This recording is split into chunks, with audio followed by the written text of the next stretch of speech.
Really? Okay. So welcome to Build Her. Today is a really important day for us.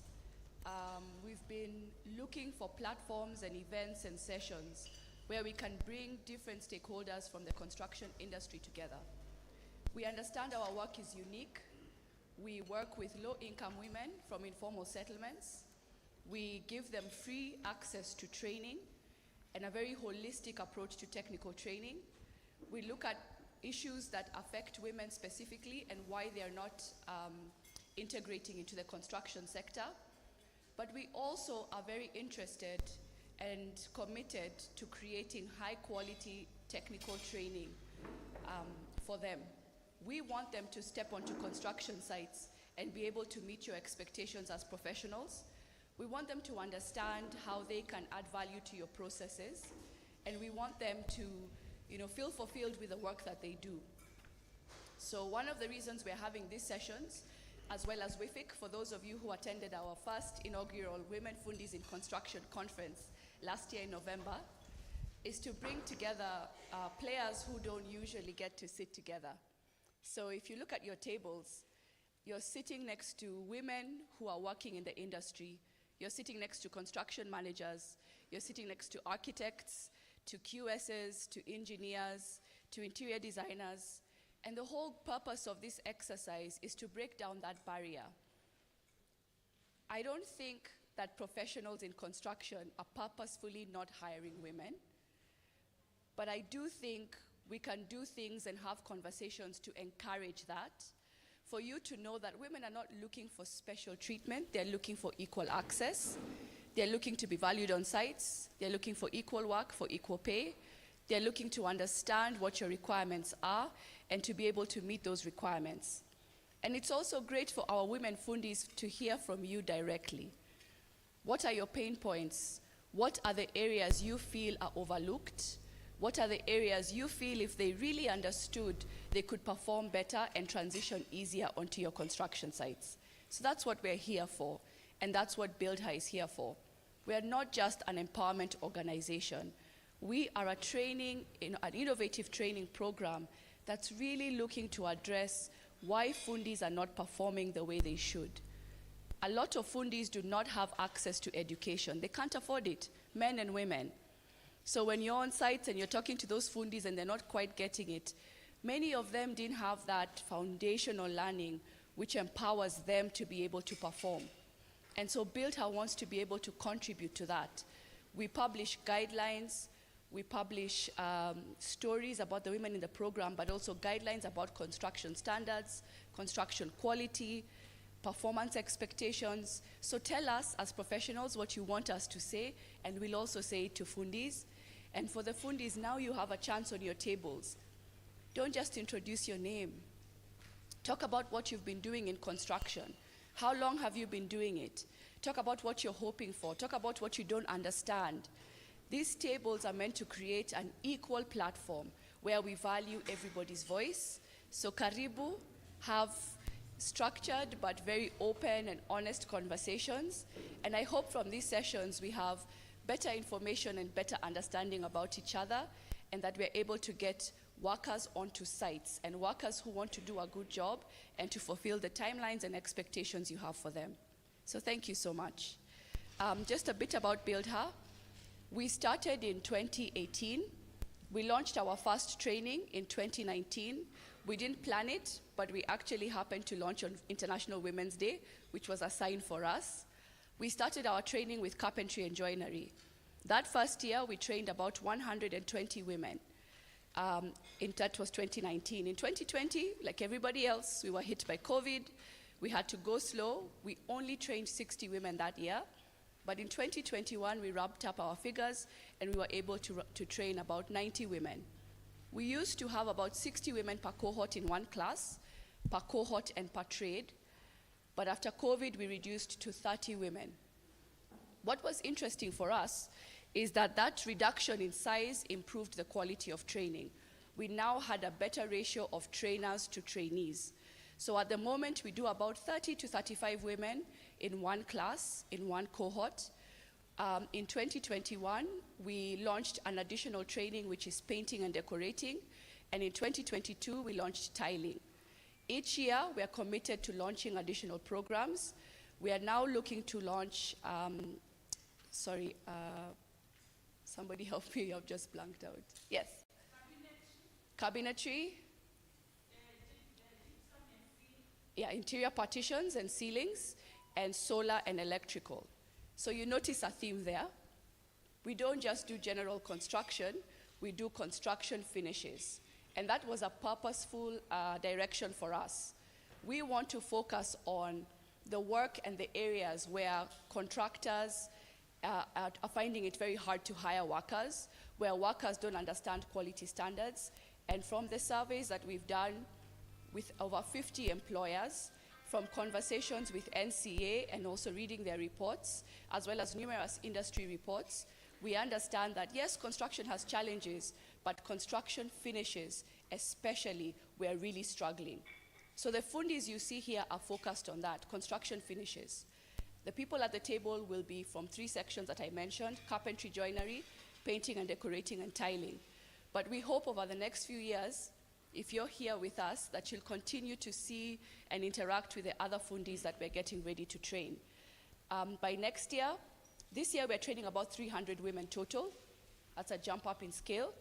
And by next year, we'll be doing 600 women. 600 women who need jobs. This is how we celebrate in BuildHer, so don't think we're crazy. 600 women who are ready for work, 600 women who want to know what you need, 600 women who want to work in construction. Why? A lot of the women who come to us are mothers. Many are single mothers, but we also have married women. They've struggled to access education. So they didn't get to do what many of us professionals did: go to university, get a career. They didn't have money for that. So there are women who are raising children in situations and environments of poverty, and they're tired of that. They want to create better conditions for their children. They want to offer more to their families. So many women who go through the program, the first thing they do is they move their children to better housing. They move into safer areas. The second thing they do, they educate their children in better schools than they had the chance to be able to afford. The third thing they do is they start to save for the future, whether it's higher education, better tools and equipment, better clothing, just trying to lift their living standards, but also invest in their careers. BuildHer is not just about jobs. We want to help women create sustainable careers in construction, meaning we give them targets for year 1 of their career. What should you know as a worker in year 2? How should you know if you want to set up a business in year 3? We work with them so they know how to build sustainable careers. Many of them, when they go into business, the first thing they do is they start to work in teams. So collection of women who are coming together, you have a job for them, they come as a team. So it's basically a pathway to subcontracting, and that's where we see the women starting to really focus, is how to work together so they can subcontract for small to medium-sized jobs and start companies. So today we hope you learn a bit more about us and about the women that you'll be sitting with, and I hope the women get a chance to talk to you. We also have BuildHer team members at each table, so they can also help share more about the program, but I hope that was a fair introduction for everybody. Thank you so much.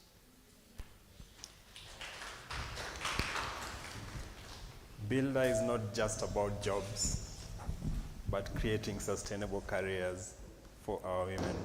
Please give another round of applause to Tatu Gatere. So, as you keep on enjoying your breakfast, our next keynote speaker would be Priscilla Oluga, the lead project manager from ARC Construction. A round of applause for Priscilla, please.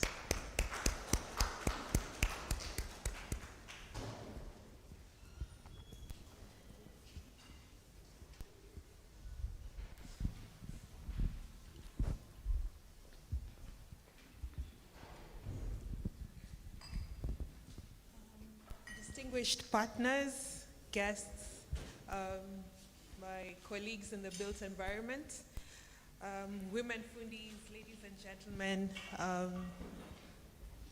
It's an incredible privilege to be here today with you and to be a part of this COP event for Build Her. It's amazing work that Build Her is doing here in Kenya, growing the number of women in the construction industry by giving them access to high quality technical training and giving them, bridging the gap between them and the partners that would be able to provide them with jobs, employment for sustainable careers. It's therefore no surprise that our construction, where I work, is glad to be part of that team. Our construction is an NCA1 registered contractor in Kenya. We focus mostly on building construction. We initially started in 2009 and were working on mainly fit-outs. We weren't doing much of the full scope of building construction, but from 2013 onwards, we expanded that scope. Beyond buildings, our construction just does not do buildings. We also are keen on social impact. So we've engaged in a number of initiatives, social impact initiatives. We've built schools alongside our partners. We've built hospitals, and we've also worked with Build Her in a number of our projects before, mainly within the fit-out scope. So I joined ARC Construction in 2019, towards the end of the year, and at the time, I was called in to be a project manager for a high-end multi-residential project that would house 90 families. So it was quite a big project, and we're very excited about it. And the client was keen on us, on getting feedback from us beyond just the construction, what will be the social impact of that project in the community around. And their focus was mainly on how do we empower women within our project. So that was a huge task for us at the time. I think Build Her had also just started, and yeah, training. So we discussed, we had a series of meetings, and we decided, okay, fine, we'll go with the fit-out scope because we've worked with them.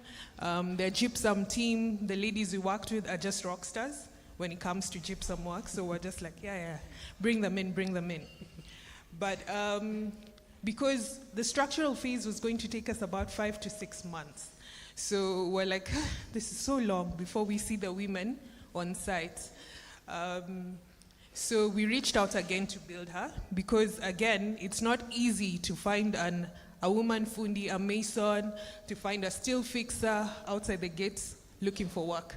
You would never find them, actually. So the only people we know, let's reach out to Build Her. Can we get steel fixers? Can we get concrete guys? Can we get masons?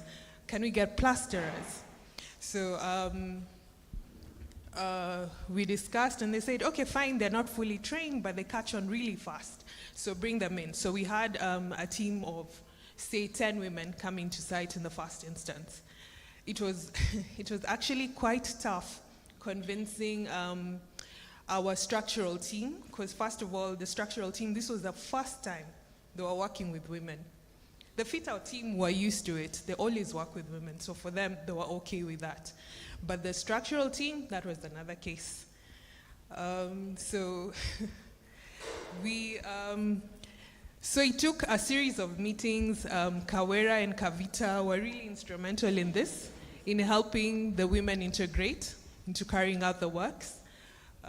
So they would come, we would mediate between the foremen, the supervisors, and the ladies, because the ladies were a bit timid. They were not able to speak to me directly or the foreman directly, so they would go to Kavita, then Kavita and Kawera would come and let us know what their concerns were, and would be able to support them. And also the foremen and the supervisors, because they were like, we have to be very sensitive and not really tell them what we are thinking. So we'll tell you, then you go tell Kawera and Kaveta what is happening, like our concerns with the teams on site. So that went on for a while. The ladies caught on really fast, and they were really good by the time towards the beginning of 2020. So now COVID hit. Of course, there was a slow period, slow phase of the construction process. We had to reduce some of the numbers. So the ladies left, the ones we had trained already to catch on with the still fixing and whatnot. So now when we wanted to call them back, they'd already been engaged on other sites. So again, we'd have to get a new team, which was difficult, and we'd have to start the process again. So yeah, we got a few, but most of them came in now during the gypsum phase where we were working really fast. And at some point, the site was were about 900 people on site. Our target initially was to have, we had projected to have 500 people on site, and 10% of that to be women. And 50% out of that, 10% would be artisans, not just doing the traditional roles that women usually do on construction sites, because what they do on construction sites is probably housekeeping, being the storekeepers, but rarely are they artisans. So our goal was to ensure, okay, let us have at least 50% of that 10%, they'll be artisans. Yeah. So we managed to get that and even surpassed it, because even some of our partners came in with a lot of women fundis, so we're like, wow, this is good, it can be done. We can actually achieve it. So we're looking at, going forward, we're looking at a picture of where we'd be able to have, out of 900 people, why can't you see 90 artisans on site who are female? That would be really a game changer. And throughout this process, we learned a lot. There were very many eye-opening things that we had taken for granted. The facilities that we had on site, especially during the structural phase, never actually considered women. So we had to expand that, provide those facilities. There was PPE that was not women friendly, the gloves were too big, or this was too big, or too small, or something. So we had to make all those adjustments as we were bringing in, onboarding the women. And it was a learning curve for us. So now, as we work with them on our future projects, I think we've learned a lot. And I'm really excited to have them come onto our next project. Yeah. Just as a parting shot, the support that Kawera and Kaveta gave us was, I can't overemphasize that, because it was not possible for our construction to do it alone. Changing that, just trying to fight that bias was really hard. And they had to take some time to speak to the foreman, have toolbox talks, just speaking to the teams on site to be able to help integrating the women onto the construction site. So I'm really grateful for that. And I'm also grateful for our clients who pushed us and challenged us to have more women on our site. Usually we take on a bit like 2 women doing paint, and then maybe 2 here doing the gypsum work, but we never thought we would take in about 50, 30, that number. We never thought we would, and we are glad for that push. Yeah.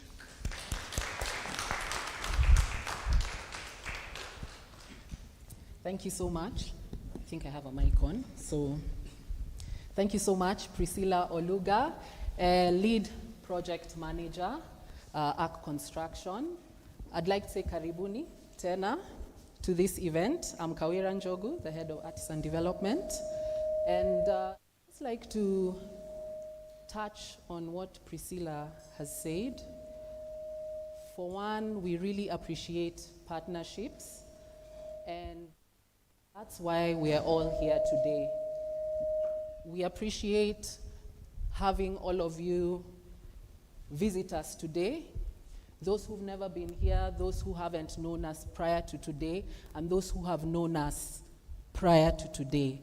So we welcome you all, and we appreciate partnerships. And I'm not even going to spend too much time talking about this because Priscilla has actually summed it up in terms of the value that we appreciate, the value that we foresee, the value that we'd like to continue generating as partners, to be able to work together to enhance performance, to enhance integration of women on sites, and just take active steps on these sites, be it workshops or active contractor sites. Making those steps that are also enacting gender-sensitive policies that can enable women to work on site. She's actually spoken to that, something as simple as having separate washrooms for men and women on sites. That's something so simple and yet so powerful on site. So that she's already spoken to that. So just all of us working collectively to continue to enhance standards, to enhance performance, and to work together to create a space that's equal for both men and women to work in this industry. So thank you again, Priscilla, and we appreciate all of you here. We'd like to welcome Helen Mongare, our lead operations officer, who will tell us a bit about the next session, introduce the next session, which is a workshop tour that we are all going to have. And karibu, Helen. Let me just get. Thank you, Peter.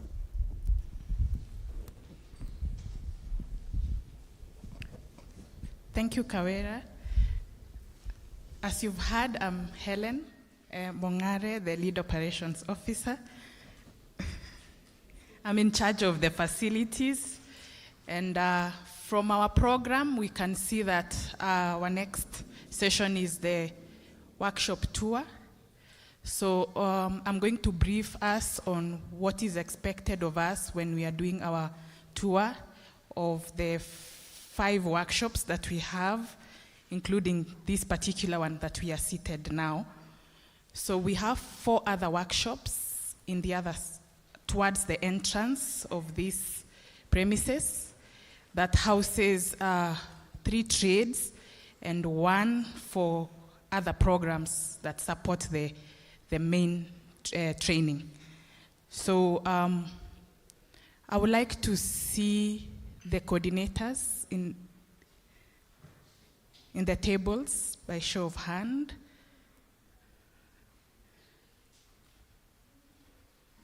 Table number 1 doesn't have a coordinator, and table number 8. Okay.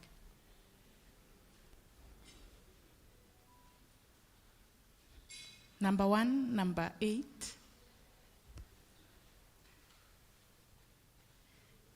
Yeah, you'll be sorted shortly. So what the coordinators are going to do, they are going to take us from one workshop to the other, and then they'll guide us on the amount of time that we have in each workshop.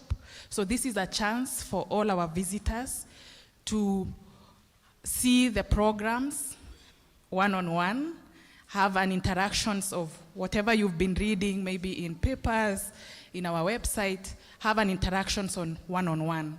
So it's a very short time that is going to answer so many questions that you've maybe been having. So take that chance to ask as many questions, in as much as it's only 15 minutes per workshop, but try and ensure that you understand what the programs means in those workshops. So for the coordinators, they're the ones that will be timing us on each workshops, because we only have 1 hour to do the workshop tour. And then while doing the workshop tour, there are a few things that I would like you to observe. So BuildHer is a safe environment working for both visitors and even the employees. And so while in the workshop, feel safe. While here, I believe some safety measures were shared when we were inviting you. And also, in case of just any emergency, we have 2 exits. In this case, there is always an exit on your left or on your right when you enter, and the same entrance acts as an exit. And then we have towards just near the entrance, That is where we assemble in case of any emergency. Please note. And then when you're doing your workshop, we allow photos everywhere else except one area called production room. So as you are aware, we also have another program of doing furniture. So that is the area that we are not going to allow any photos. So the coordinators will show you while there the specific place where you are not supposed to take photos. So you're allowed to document photos in the whole program as you wish, but please take note, not in the production room. And then we have washrooms in this particular workshop for the visitors, both gents and ladies, and also we have unisex in first floor. That's in workshop 15 and workshop 6. So in case you're in the other side, you can go to workshop 6. You are not supposed to use the other workshops, the washrooms in the other workshop, because they are specifically for the trainees. So with those few remarks, I think we are ready. And what the coordinators will do, we'll be doing 2 groups per workshop. So, just a moment.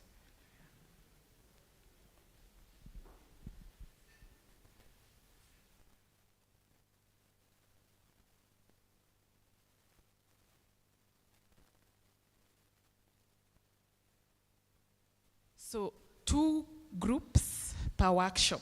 Our coordinators are going to help us on where we'll start. On behalf of Build Her, we wish you a wonderful tour. Please make sure you learn as much as possible. Thank you. Thank you so much, Helen. I think she's explained it comprehensively, given us an introduction. So I think now we'll just start proceeding to the workshops. And our coordinators already have the plan of how this is going to work.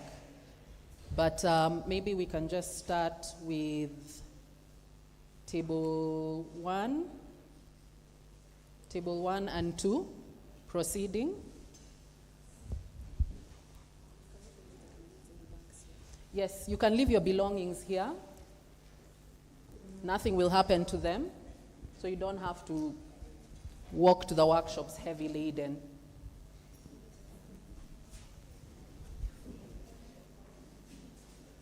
Group table 5 and 6.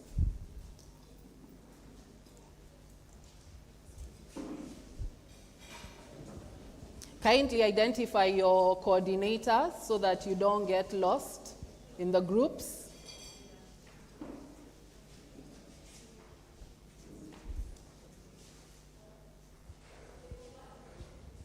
Table 7 and 8.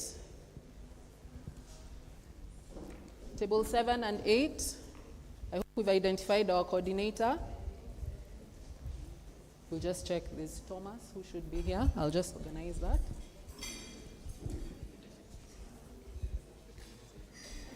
Esther, we need not Shadrach.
if I may have your attention, please.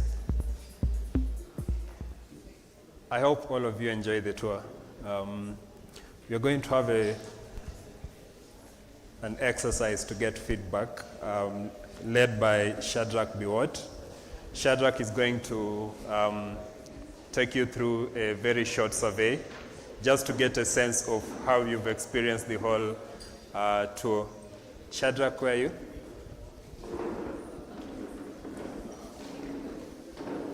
Taking a health break, bathroom, then they cut it.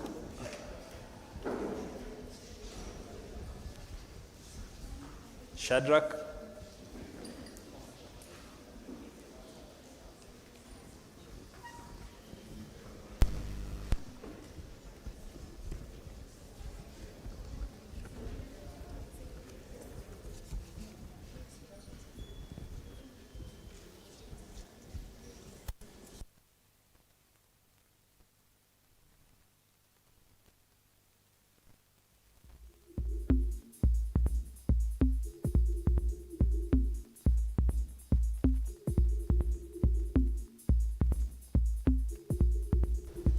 As we wait for Shadrach, could we get feedback from you?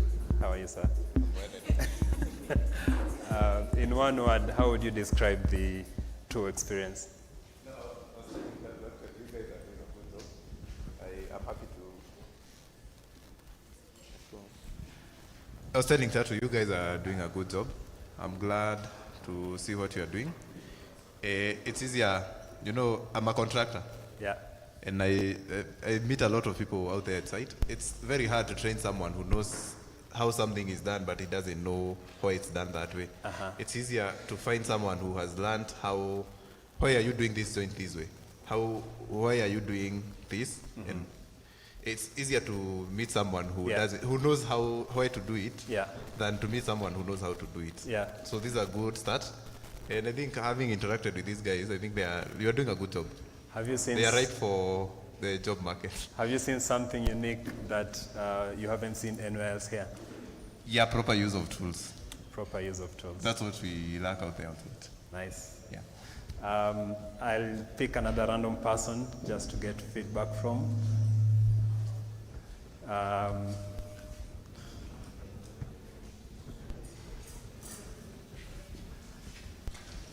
Yes, Titus. How did you find the tour experience? Good morning, everyone. For myself, I can say it's a good job that they are doing at BuildHer. And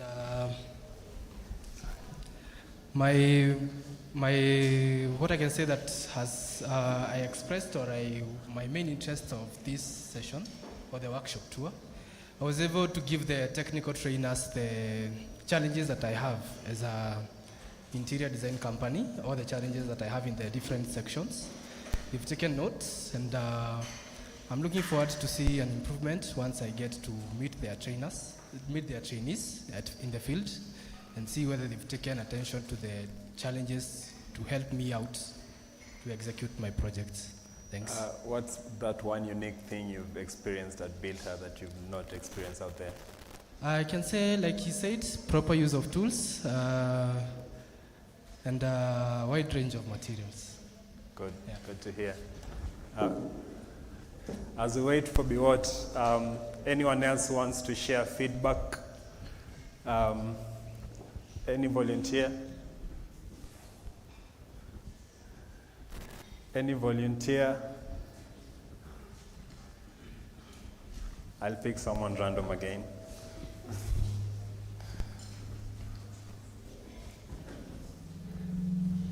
Hi, how are you doing today? Good, thank you. Could you share your feedback, please?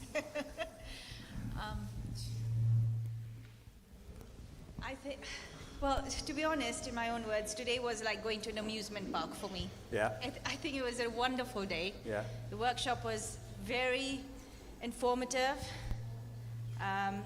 Lots to learn for us and your students as well. Yeah. It's good to have the interaction of feedback from both ends as well, as contractors and your students and your team. Yeah. Gosh, you've just caught me on the spot. What's that one unique thing you've seen at Build Her that you haven't seen anywhere else? The beautiful women. If men can do it, we can do it. Yeah? But we can do it better. Yes.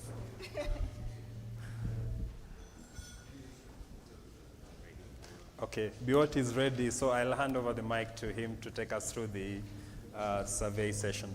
Hi, everyone. Hi. If you can hear me, clap once. If you can hear me, clap twice.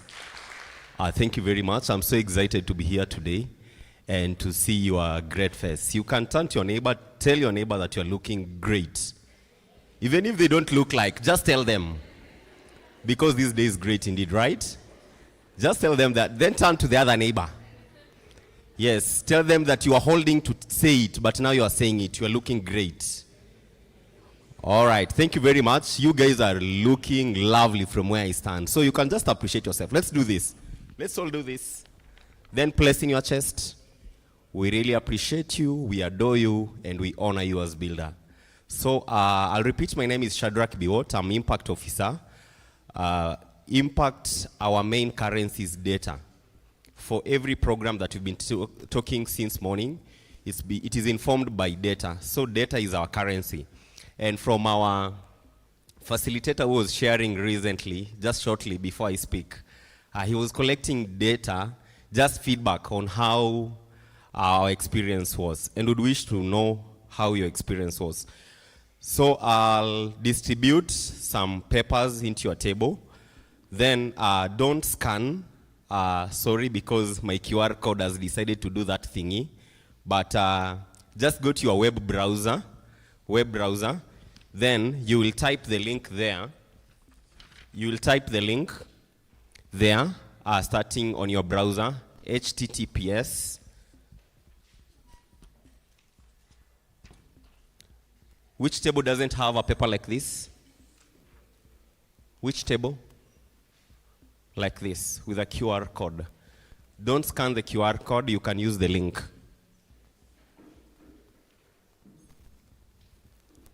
Just go to your web browser, then type https://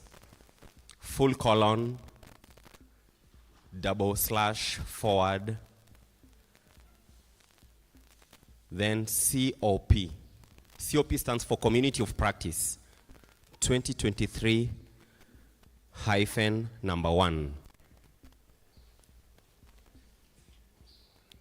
Number 1. Make sure it's number 1. Number 1, not number 2. Number 1. Number 1 at the end.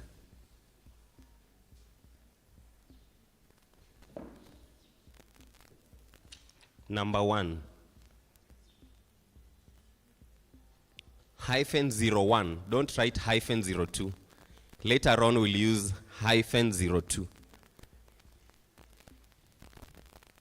Then in case your neighbor is struggling, you can pass by your phone now that you complimented them without knowing where I was going. So you'll need to show your charity.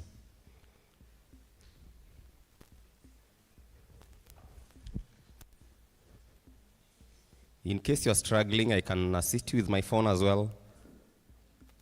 Anyone?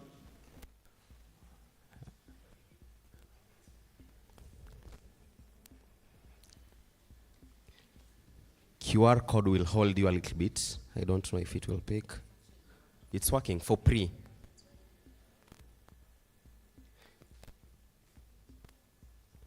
Okay.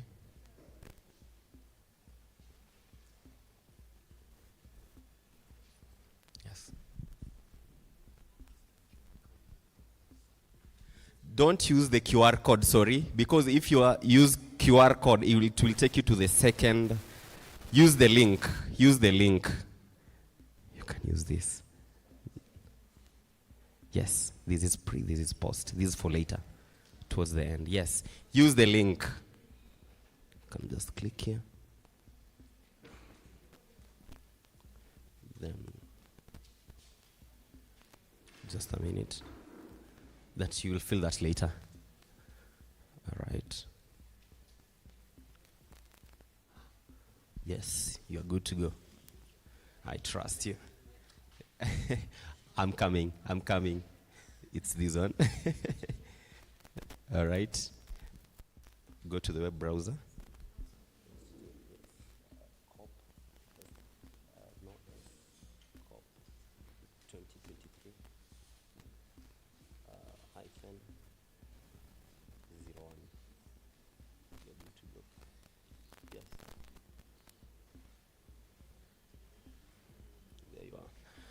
All right. Don't use the QR code. Remember, it's pre-01 at the end. Then once you are done, you can pass your phone to your neighbor. Once you are through,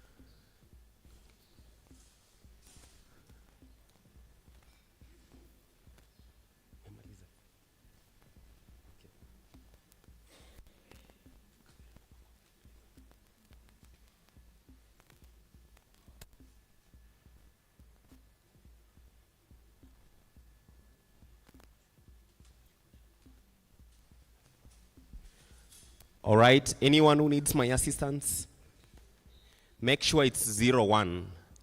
If you're using the link, don't go to post. If you scan the code, it will send you to post training, post conference survey. Just use the link. For the link, make sure it's 01, 01, 01. 01, not 02.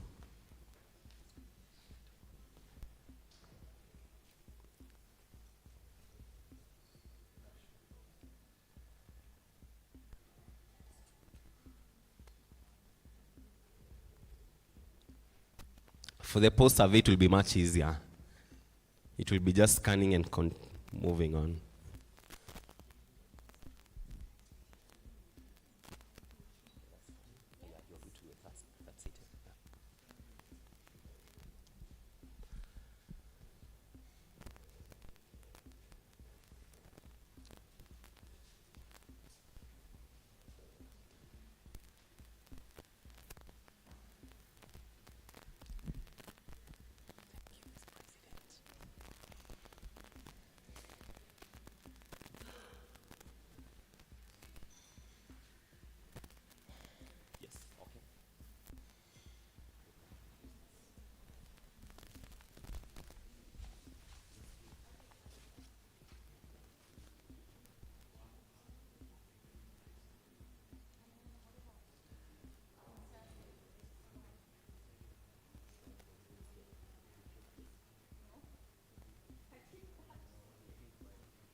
All right, at least we can get just 75% of the response. We will appreciate 75% will be good to go. Are you done?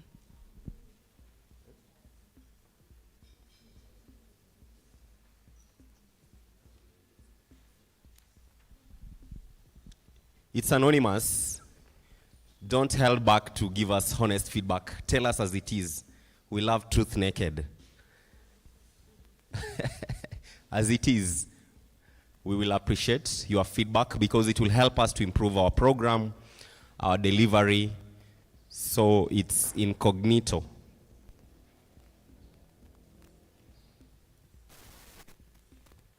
All right, I'll give you 5 minutes.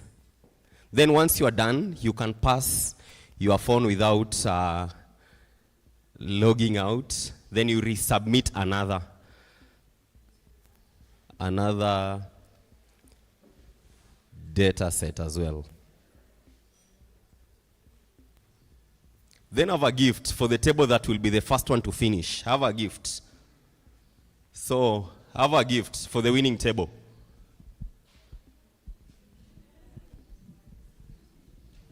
I have a gift hamper for the winning table.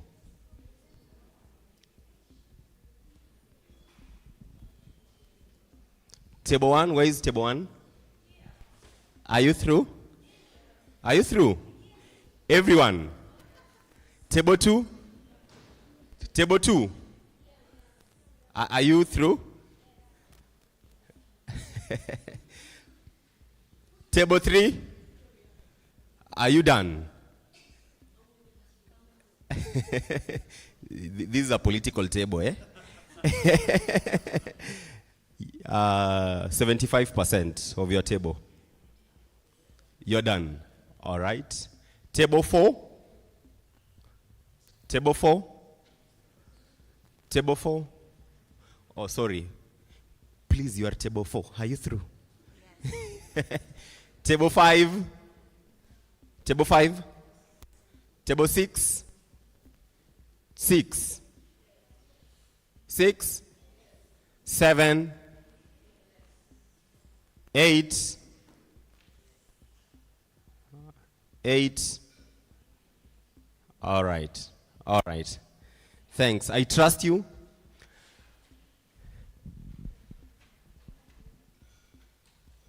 I'm seeing people are still feeling. All right, we can now stop at that. So thank you very much. Because you've all won, I really appreciate you. My gift was to give you moral support that you are really great people indeed. Thank you so much and welcome back. Asante sana, Miwot. So our next session is going to be an exciting one, led by one engineer, Segero Esther. Esther is from Buildex Studio, head of construction. She's also the president for Women in Construction. I'll hand over to you. Thank you, JP. It's going to be a very interactive and interesting panel discussion. So I'd like to welcome the panelists to the stage, this stage that looks very much like the World Economic Forum stage, very well put together with amazing furniture. So I'd like to welcome Millicent Ouma.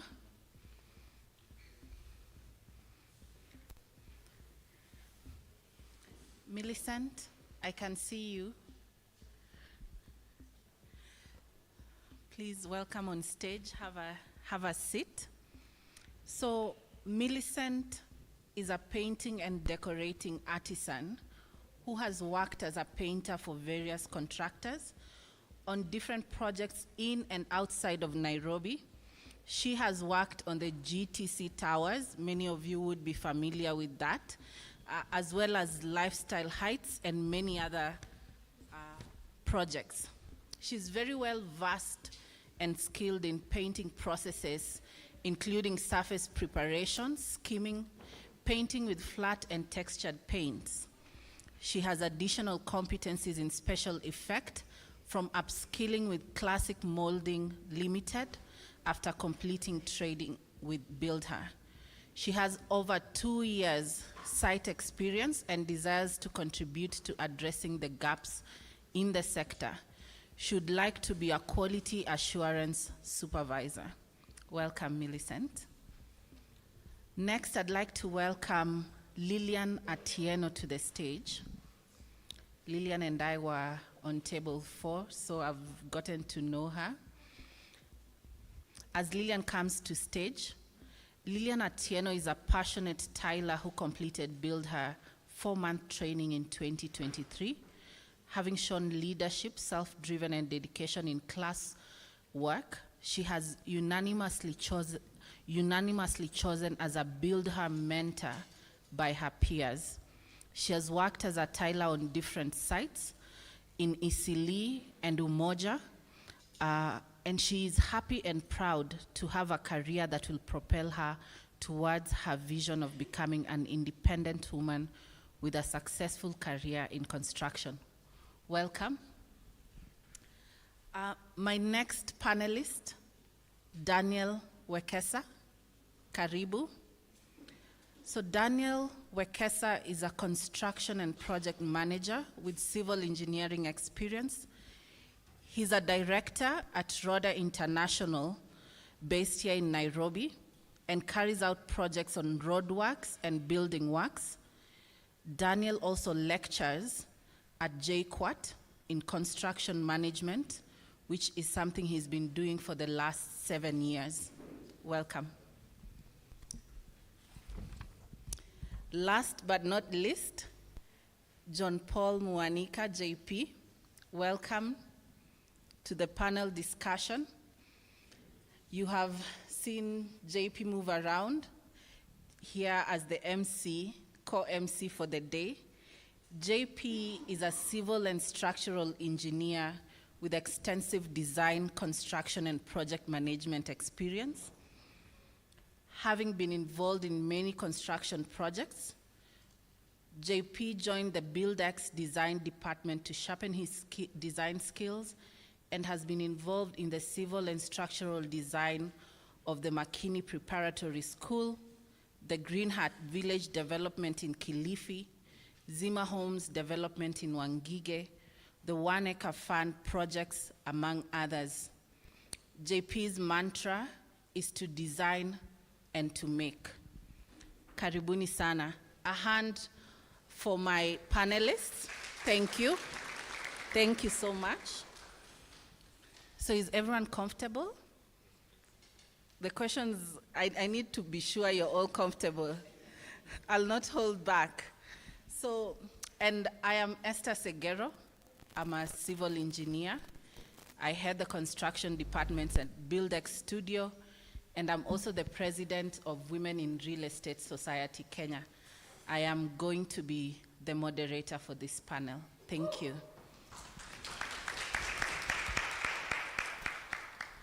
So, thank you. So just to start us off, I'd like to remind all of us what the theme is: dialogue, inclusivity, collaboration, and innovation, bridging the gap and inspiring change. I don't know if it's clear yet to everyone what it is that theme means when you listen to it very carefully. So I'll just repeat that. Dialogue, inclusivity, collaboration, and innovation, bridging the gap and inspiring change. So in this room, there's developers, there's CEOs, there's MDs, there's artisans, there's architects, contractors. I hope it's clear what that gap is and what it means. The gap between the office team and the field team is such an issue that it has colors in terms of collars. If you've heard of white collar, hand up. Who has heard of the term white collar? Who has heard of the term blue collar. So you can already see the gap in informal work and what is considered informal work. But this meeting here today, organized by Build Her, is now trying to bridge that gap by putting all of us in the same room. Now, bridging of the gap is significant to profit. And I'm sure you will admit, just from the kind of conversations, at my table, table 4, I found myself a painter, I found myself a tiler. So there's already profit coming from this interaction and conversation. So I'll go straight to my first question for you, JP. Have a lot of paperwork. What gaps do you see on sites between construction professionals and construction artisans? Oh. Sorry guys, in my excitement and all my paperwork, I left out one panelist. So who's heard of Moko? Moko? Who has seen Moko furniture? Well, because of my own errors, you will have to welcome this panelist to stage with a big, big round of applause. Danson Mwangi.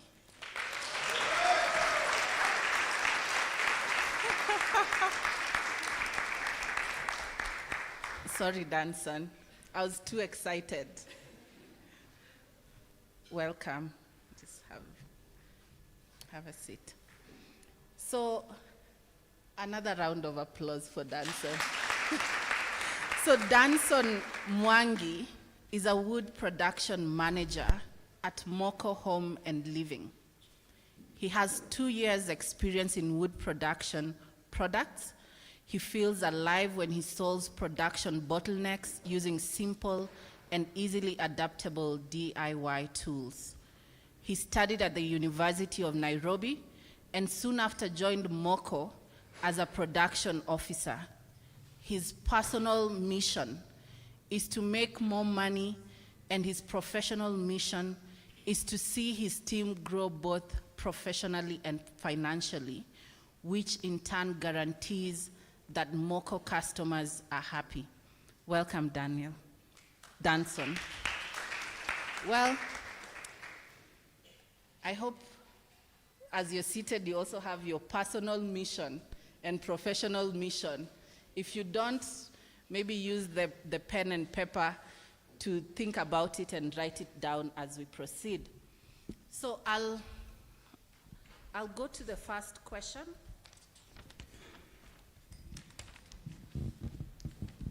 JP, do you have a mic? No? You're okay, great. What gaps do you see on site between construction professionals and construction artisans? Hi, everyone. I'll introduce myself again because I'm JP. Working with a company that is big in innovation and aiming to disrupt the built environment, we are usually very audacious and bold with our designs. And the one thing that we always struggle with is passing this innovation down to our artisans on site. We've come up with amazing designs. We've come up with exceptional details in the office.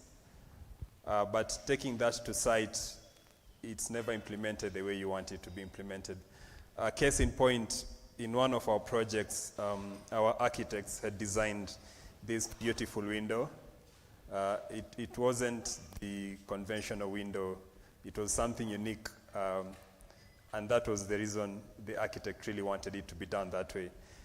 But when we got to site, the window subcontractor disregarded that detail and decided to build the window the way he knew how. When we later on inquired why that is the case, his response was, no, this is how we are used to doing it. This is how the windows are built. So innovation is a very big gap. We are used to the normal brick and mortar construction. Anything that disrupts the way we know how things are done is regarded as an enemy of construction. So that is one area we really need to look into, passing the innovation spirit from the office to the artisans on site. And then the other thing I've also noted is lack of specialty subcontractors. And by specialty subcontractors, they do not necessarily mean the complicated things like solar PV or solar water heating or waterproofing. I mean things as basic as tiling, but tiling in a manner that is very bespoke and very dazzling. We have very few artisans and specialty subcontractors who you can give them a very unique and bespoke design and they implement that. So I would say those are the biggest two I've noted. The list is endless, of course, but I think if we can improve on those two, it will really go a long way in making sure that the design we do in the office is realized on site as well. Thank you, JP. There'll be a session for questions, so take note of what the speakers are saying, and you'll get a chance to ask your questions. Danson, what do you do to ensure that teams on site, including artisans, understand your performance standards or levels? Thank you so much. I hope you guys don't see that I'm sweating bullets right now, because I'm really, really nervous. So yeah, what do we do to make sure that they know the performance metrics, right? So over the past 2 years, what I've learned is, I've learned from mistakes. So I went into wood production without having any knowledge about wood, but my boss just told me, let's start this woodworking line. So one of the mistakes we made was starting without knowing how many products we can make per hour or per week or something of the sort. So we quickly learned that we need to figure out what we can do per hour and tell the teams, this is what we can do per hour, this is what we need to do per week, and this is what is sustainable in terms of making profit for the company. After that, we also learned that we need to specialize some artisans on the floor. So we need to know who's best at edge joining, who's best at using drills, who's best at sanding, who's best at painting, and then set up metrics for them, productivity metrics, quality metrics, and safety metrics too. So we had to kind of learn as we go, but now we know that we need to be clear on hourly output on the floor, both on productivity, quality, and safety. And we track it so that we can give the floor workers feedback if they're doing well and if they are not. And that also helps me if there's a floor worker who's doing really well, it's easy for me to take it to the higher ups and tell them, let's promote this person because they're doing really well. And yeah, so that's how we do it. Thank you, Danson. So I'll go to the next gentleman, Daniel. How do you decide how much to pay an artisan? And is it standard or fixed? Good morning. One of the things about projects, all projects are money bound. That means we use resources, and the resources comes in labor resources. We come in also material resources. All those material resources and labor resources, we pay for them. So it means when we are going on a site, be it a client who is doing a developer or a contractor, one of the things is that they work with budgets. So you'll go on site, and there has been a rule of thumb whereby we know percentages for labor, for material, and for labor, and if you are a contractor, for profits. So with the general rule of thumb, every space that you have somebody assigned, right now when we are here, all of us, we have our man hours, all of us here. So if I'm going to compute the amount of money we are spending here for being in this meeting, we shall have that computation from that matrix. So for beginners, especially the kwa ground, I always say I'm a person who kwa ground. It means a person hands-on. The hands-on persons, most of them, the market has dictated most of the entry level. And you'll find that some who are casual, the market also dictate. So as they interact on site and as they improve and show concern or growth, then their money keep on improving. So on the entry level, Nairobi, they have their rate. Mombasa, they have their rate. Western, they have their rate. And in most cases, all of us who have been in construction, that's the trend. So when you hire somebody who is now skilled, we always negotiate an exchange. Like they are selling me a service, I'm paying them maybe. So from that, it's not standard. Because you'll find that the item which you are going to do, like now we come here, and the main element of our meeting here is carpentry. Then you find that the carpentry person who has been paid 1,500 per day, he becomes a lead person who is going to be paid maybe 3,000 per day. So depending on the dynamism or the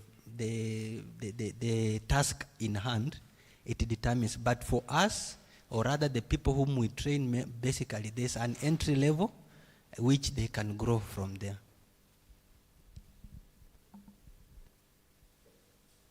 Thank you, Daniel. Now, qua ground, what is this entry level, would you say?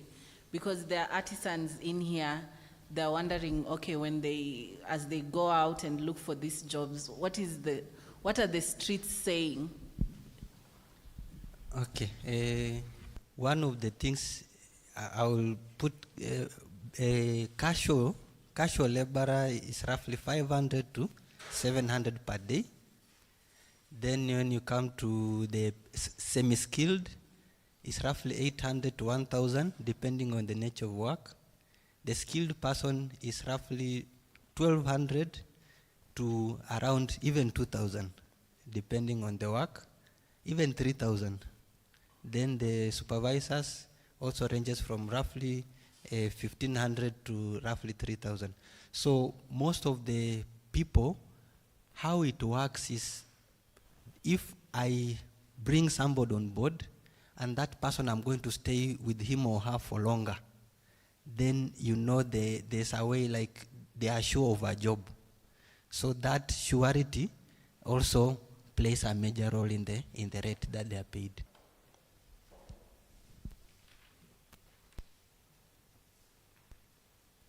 Thank you so much, Daniel. That was very clear and informative. To you, Lillian, please take the mic. So what benefits are there in ensuring that good performance from artisans is achieved? Okay, good morning. My name is Lillian Atieno Odeng. I'm a tiler. I've just been asked for the benefits to ensure that good performance of artisans is achieved. So as an artisan, for them to ensure that they perform well at the site, there are values that guide them. So the moment you know your values, the moment you know maybe even the background you come from, there are those things that will motivate you to ensure that you perform well at the site. So most of the time, discipline, work the most, ensure that you are disciplined, ensure that you also cooperate with the workers that you're working with.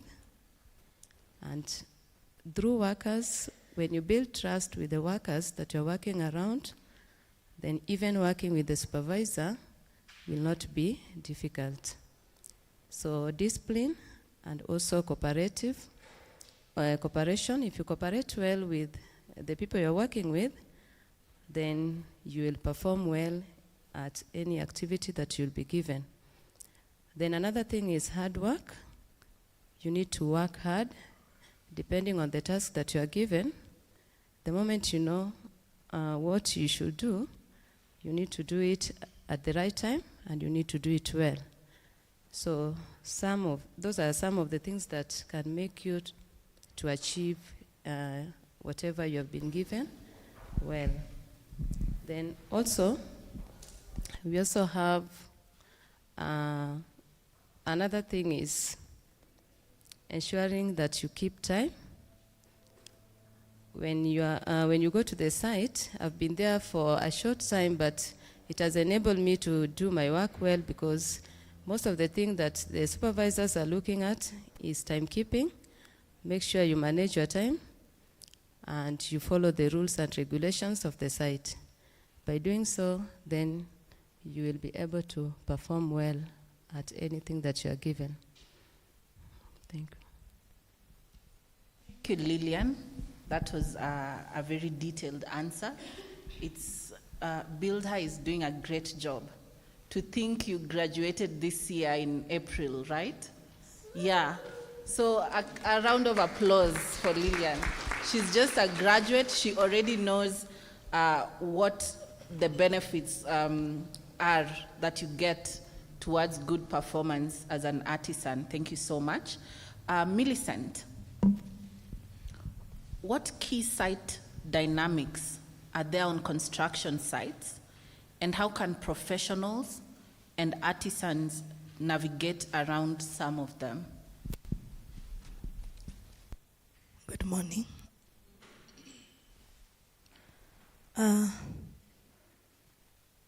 When you enter into a site, as a lady, everyone is always looking at you. And they're like, what have you come to do here? But you see, you're always there to work. So that perspective of like a woman should not be here, and most, especially when you say you are an artisan, you are a fundi, they're like, how can you be a fundi and a casual worker is here who is a male? They're like, no, you're the one who is supposed to be the casual worker instead of being the artisan. So there is just that, the thinking that the woman should not be there.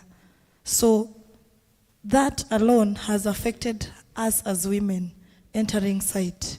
You enter into a site and it's not family friendly. As a woman, maybe if you are a woman who is having a baby, you know, you have to, in offices, you will enter an office out of construction. There is always a room for maybe lactating mothers as such, but it's not there in the construction site. So that means us as women, especially if you are a woman who is babysitting, you just have to stay home because site is never that friendly. It's always tough. So being there as a woman, there are some things you just have to leave back and focus. Another thing is also on the toilets. You enter a site, it's always one, just for men. There are no toilets or washrooms for women. So you just have to wait for men to help themselves, whether it's messy or not. You just have to use your tissue, panguza, and continue. But you see, it would be more friendly if at least we would have at least our own washrooms. I know potential employers are here, 4 men are here. At least you can create one for us. Yeah. Another thing is the PPEs. Most of the PPEs in sites are men friendly. Some of them are oversized. And you see, if you enter a site where people are being given the PPEs, it will force a woman to go an extra mile of buying her own, because the ones which are there are not suitable for them. Maybe they're oversized, yeah, something like that. And something can be done about that. Yes, another thing is the support. I've worked in a site, and now I'm in a site. I'm the only lady there. You feel the loneliness. And when you want to bring more ladies, they're like, no, we can't work with them because ladies are more assertive. And men feel like when you talk to a lady, they are the ones who want to rule you. You can't say what is right. When you try to prove them wrong, they feel like, no, wewe umekuja site juzi, there is nothing you know. They feel like they've been there, and a woman, you just came the other day, so I can't tell you anything. But these are experiences we get with fundis, wale tunafanya nao kazi. Yeah, but I wish we would get that support from our foremen, from our employers. They will welcome us and tell us if something is not right, you can do this. But you see, it's always done jua kali. We are being trained to do it professionally. When you go there, it's jua kali. But when you try to tell a fundi that, no, it's not supposed to be done this way, it's supposed to be this way, they are like, you cannot tell us what we are supposed to do. And then when you enter site and you want to work too much, they're like, apana, you can't work like that. Hapa we go slow, because they feel like you're working too hard. Yeah, you are hard working, and it's like utawaribia kazi. Yeah, so those are some of the things some of the site dynamics in site, especially the sites I have been. Yeah. Thank you so much, Millicent. I am looking around the room. I am seeing everyone nod their head. So if you actually support and do what Millicent is talking about, you should be nodding up, down, up, down. But then if you don't, you should be going left, right, because you're all just going up, down. It's looking like you are agreeing. I've met lots of contractors. There's Mwembe, Roda. Lots of you are employers, so I hope you've taken that and listened and plan on improving where you can on what has been raised by Millicent. So back to you, Danson.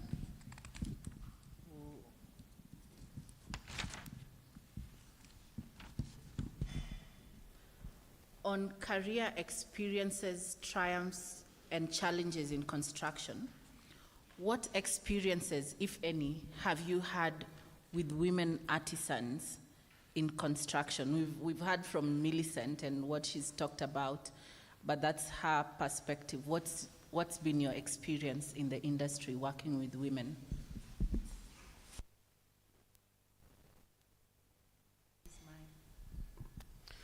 Nianze wapi? I have a long list. Yeah. So it's been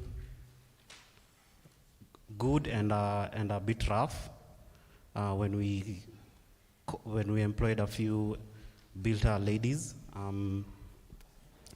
Let me start with the rough part. The rough part was for me now understanding some of the needs women have in a company like ours, and us having not met those needs. So like our toilets didn't have sanitary bins, and 2 months into employing them, that's when I started understanding, you know what, we need sanitary bins in these toilets. So we had to buy that. Then cleanliness for the ladies, their toilets need to be, I'd say, much cleaner than men's toilets. So now we need to start buying better mops, better buckets. Like for men, we just walikuwa tu wanamwaga maji na inaisha hivyo, you know. So and for example, if a woman is pregnant and we planned for her to come to work that month. Now she has to go on maternity leave. Navigating that and not seeing it as a challenge, but actually supporting that was very interesting to go through. It really opened my eyes to how privileged men are. We really don't have some of these issues. We take for granted that you can come to work 7 a.m. to 7 p.m. Usiku unaweza tembea kivyako and you're okay. Like the women on our floor have to work in groups at 7 p.m. So it was really interesting to see how ignorant we've been as leaders on the floor, how ignorant we've been to the women's needs, and now starting to change that and seeing how to help the ladies on the floor. So we made sure that they have their own toilets. We made sure that they have sanitary bins. They have lockers. We started doing that, but we didn't really think it was important before. Men just used to hang their overalls and stuff on there. I think it's Millicent who mentioned about overalls. So yeah, we have standard overalls for our employees. When the Build Her employees came in, that's when we started getting complaints. These overalls don't fit us. I'm like, how the hell do they not fit you? Everyone has been wearing them. They're overalls, you know? So like it was interesting to see that we had to call our supplier, tell them, make these sizes and these sizes and these sizes, because for example, we have a lady who has a big bust, and so we have to like think through that and accommodate that. And it's not, at first we thought, I want to take a special treatment, but then it's just who you are, you know? It's not like you want special treatment. Just the way a man can go to the toilet and do their thing comfortably and come out, a woman should be able to do that, right? So it was interesting to see that. For the women's side, for the ladies' side, the Nitoboe Kawira, Nitoboe Siri. So I think for Build Her, we need to teach more on attitude towards work and how to switch from the kind of environment Build Her has here. I think it's not as fast-paced as the mass manufacturing environment. So in mass manufacturing, we need to produce so many things very quickly and have them be of good quality and still be safe while we're doing it. So it's a very tricky balance to have those three things top-notch. And some of the ladies came in and they were struggling to fit into that environment where I needed to make 5 tables per hour. And maybe here at Build Her, you're doing 1 table in 2 hours or 3 hours. I needed to do 10 beds per hour, sand 10 beds per hour. I needed to spray 15, 20, 50 beds in 2 hours and make sure that they are all good. So Moko is a mass manufacturing company, so people need to be quick. And the only way to adapt to that is to think, you know what, I can do it. I've come from a place that it's slow-paced, but this is a challenge that's here, I can still do it. There are challenges, even in Moko we have challenges of, we had a few challenges of giving them enough tools and such. But now with enough tools, it's now, after we've given you all the tools and the safety gear, and it's all about your mindset. If you think you can do it, you're gonna do it. If you think you can't do it, you're going to fail, and you're always going to have issues with your leader, your supervisor, your manager. So I think the attitude towards work needs to change for some of the Build Her ladies. And with a positive attitude, they'll always be able to like succeed wherever they go. For a triumphant, a story of triumph is, we had a lady called, there's a lady called Kadra Hassan. So she came up with an idea that we are now using on our beds, the beds that we make.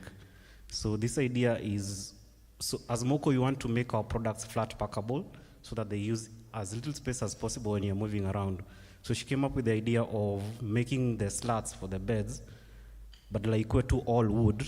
We have wood and webbing. So that it's hard to describe, but it makes them foldable. It's like now the way some of us have foldable phones. Tunajua, wanajijua. So now we have foldable slats. Zile ambao unaekelea chini ndo uwekelee mattress. So ours are foldable, and that idea came from someone called Kado. So that was really good.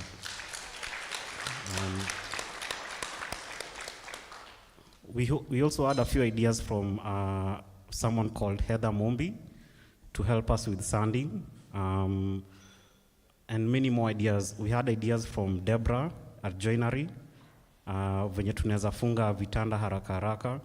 She challenged me to come up with a template that will help them finish up their beds quickly. Currently, we are working with Kadra, and Kadra on a LSS project to increase productivity for our new coffee table. So it's good to see that. I think the advantage the builder has is now that you've trained your the ladies, it's easy for them to come up with better ideas because they already know why they're doing something. It's easy for them to come to a sitting and not fear me because I'm their manager or fear my boss. They can speak up. In fact, they are very vocal.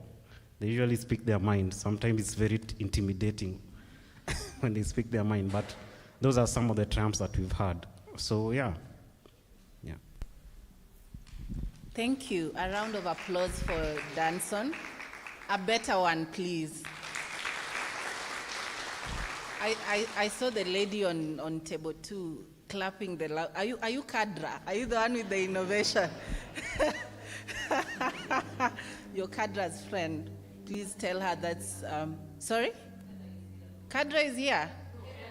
Oh, where is she?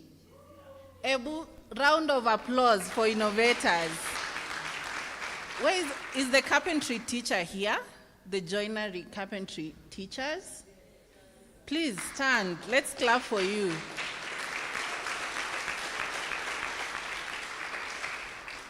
Alafu sasa mwalimu wa attitude ako wapi?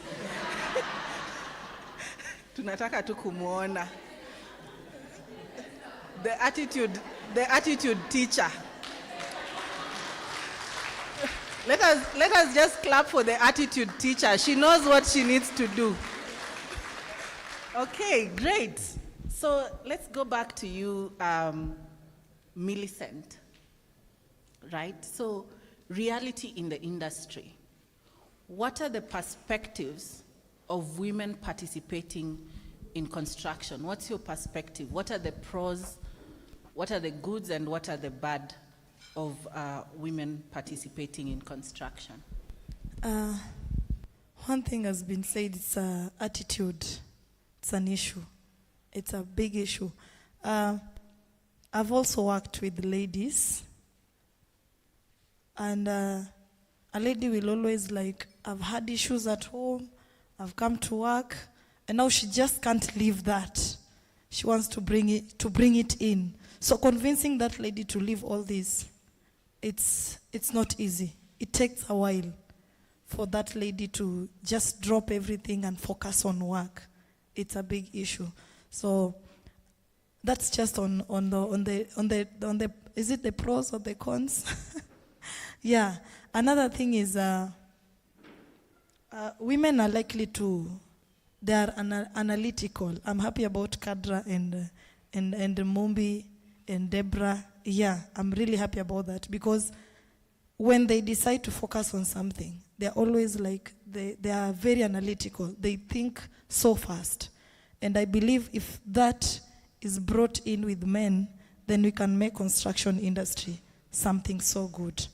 And again also, we have very good communication skills, and especially when expressing something. It's only that, men, they just have an attitude of, if you express yourself so much, they feel like you are, but we like expressing. So, and I feel that is a very good communication skill, because if you don't talk, no one will know what is wrong and no one will know what is right. So you just have to talk, and I feel that is a very good thing a woman has. Another thing is that women are very good multitaskers. True or false, women? Very true. We are very good multitaskers. If I'm an artisan like me, I'm a fundi, I can work here, and also if I'm given a position as a leader, I can also supervise. And all that can. Yes. So we are very good multitaskers, unlike to our counterparts, but it's not, it's a good thing. It's a good thing. So if also that is brought together, we can do something. And also on decision making and problem solving, if we are brought in together, men can bring something up, women can bring something up. And yes, all these challenges we are going through in the sites, we'll find women, our percentage will grow up high, up from 15 to 20 to 30. Yeah, because when we weigh on what men think on construction industry and what women think, then it can be so well. Any industry that is being led by women alone without men, that is a problem. And any industry being led by men alone without women, that is an issue. So we just want construction industry, not just, it should not just be biased, but bring us all in, and we will bring whatever we have, and construction industry will be best. And the last and not least, women have great speaking and connecting skills. For example, somebody like me, if I enter a site, I would always want, even if I'm the only woman, I would always want to connect with the man next to me. I want to connect with that person, because I usually feel like, even if it's somebody who started late before me or after me, I would always feel like you have something that can help me. And also I have something that can help you. So I try so hard to connect with the next person just beside me. And I feel women have that a lot. So we want to connect. We have good connecting skills. And through connection, we'll build networks, we'll build connections, and we, at the end of the day, women can do something in the construction industry. Yes. Thank you so much. Lillian, and of course, I think you are all seeing me look at my watch. I know we are behind, but we are getting there. Lillian, what would you propose to be done to address the gender gap in the construction industry?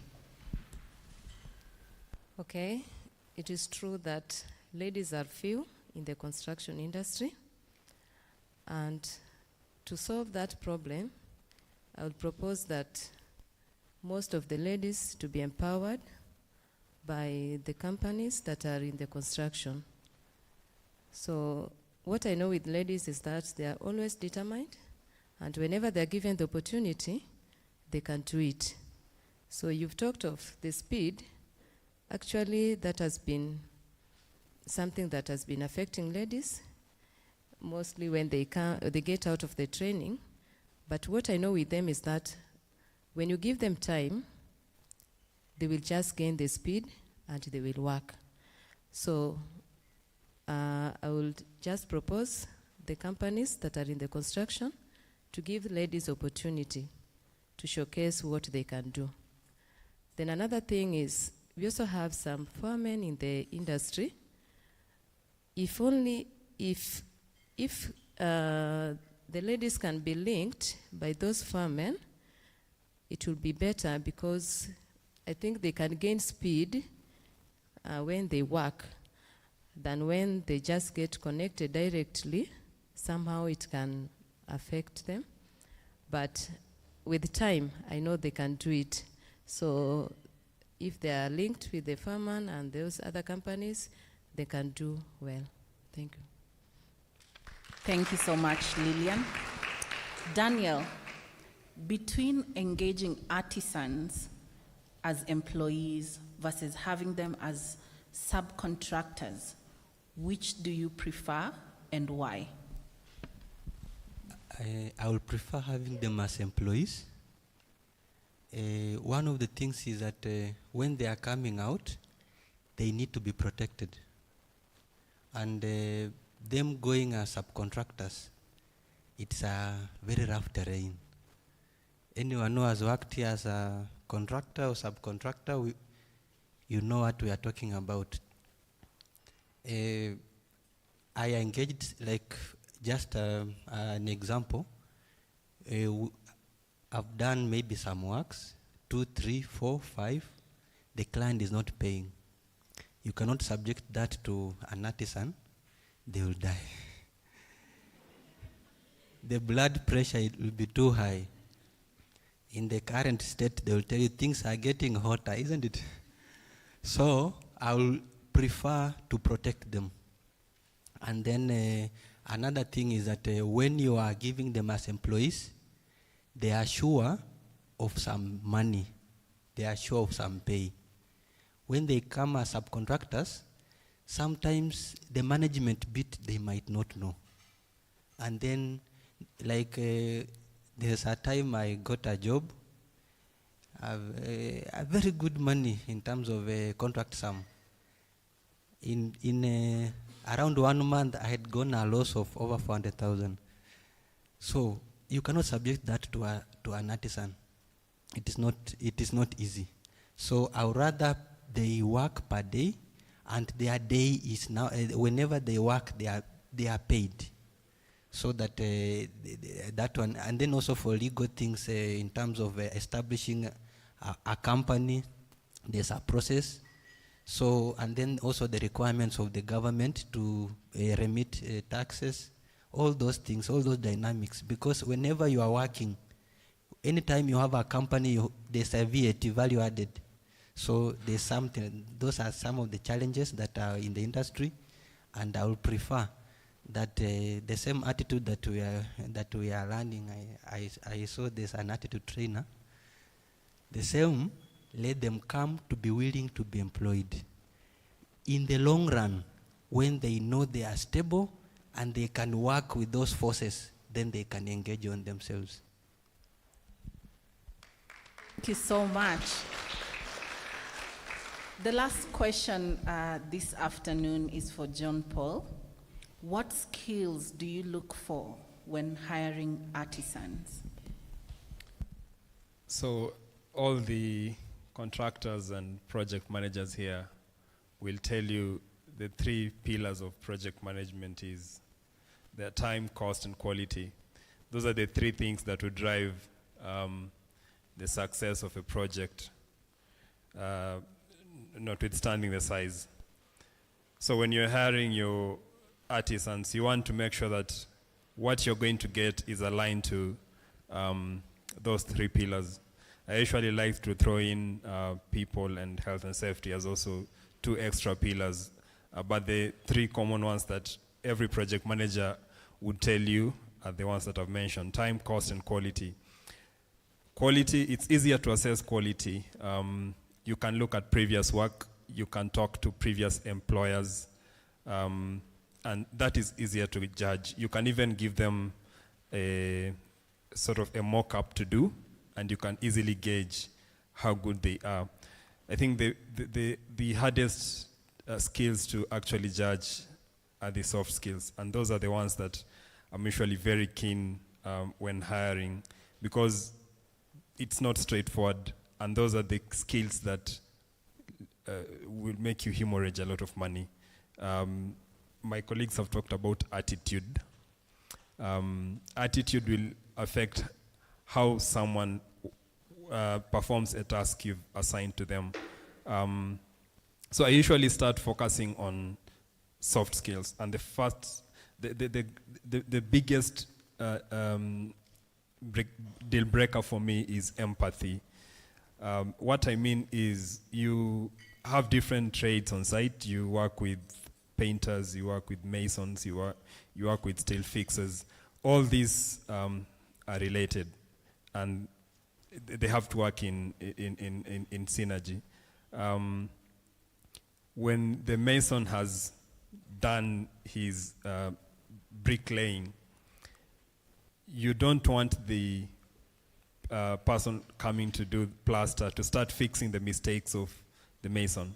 So the mason needs to have empathy to understand that after my work, the plasterer needs to come and find it ready so that they don't have to fix my problems before they start doing their job. Because you can even lose 2 days just fixing the mistakes of the previous person who was there.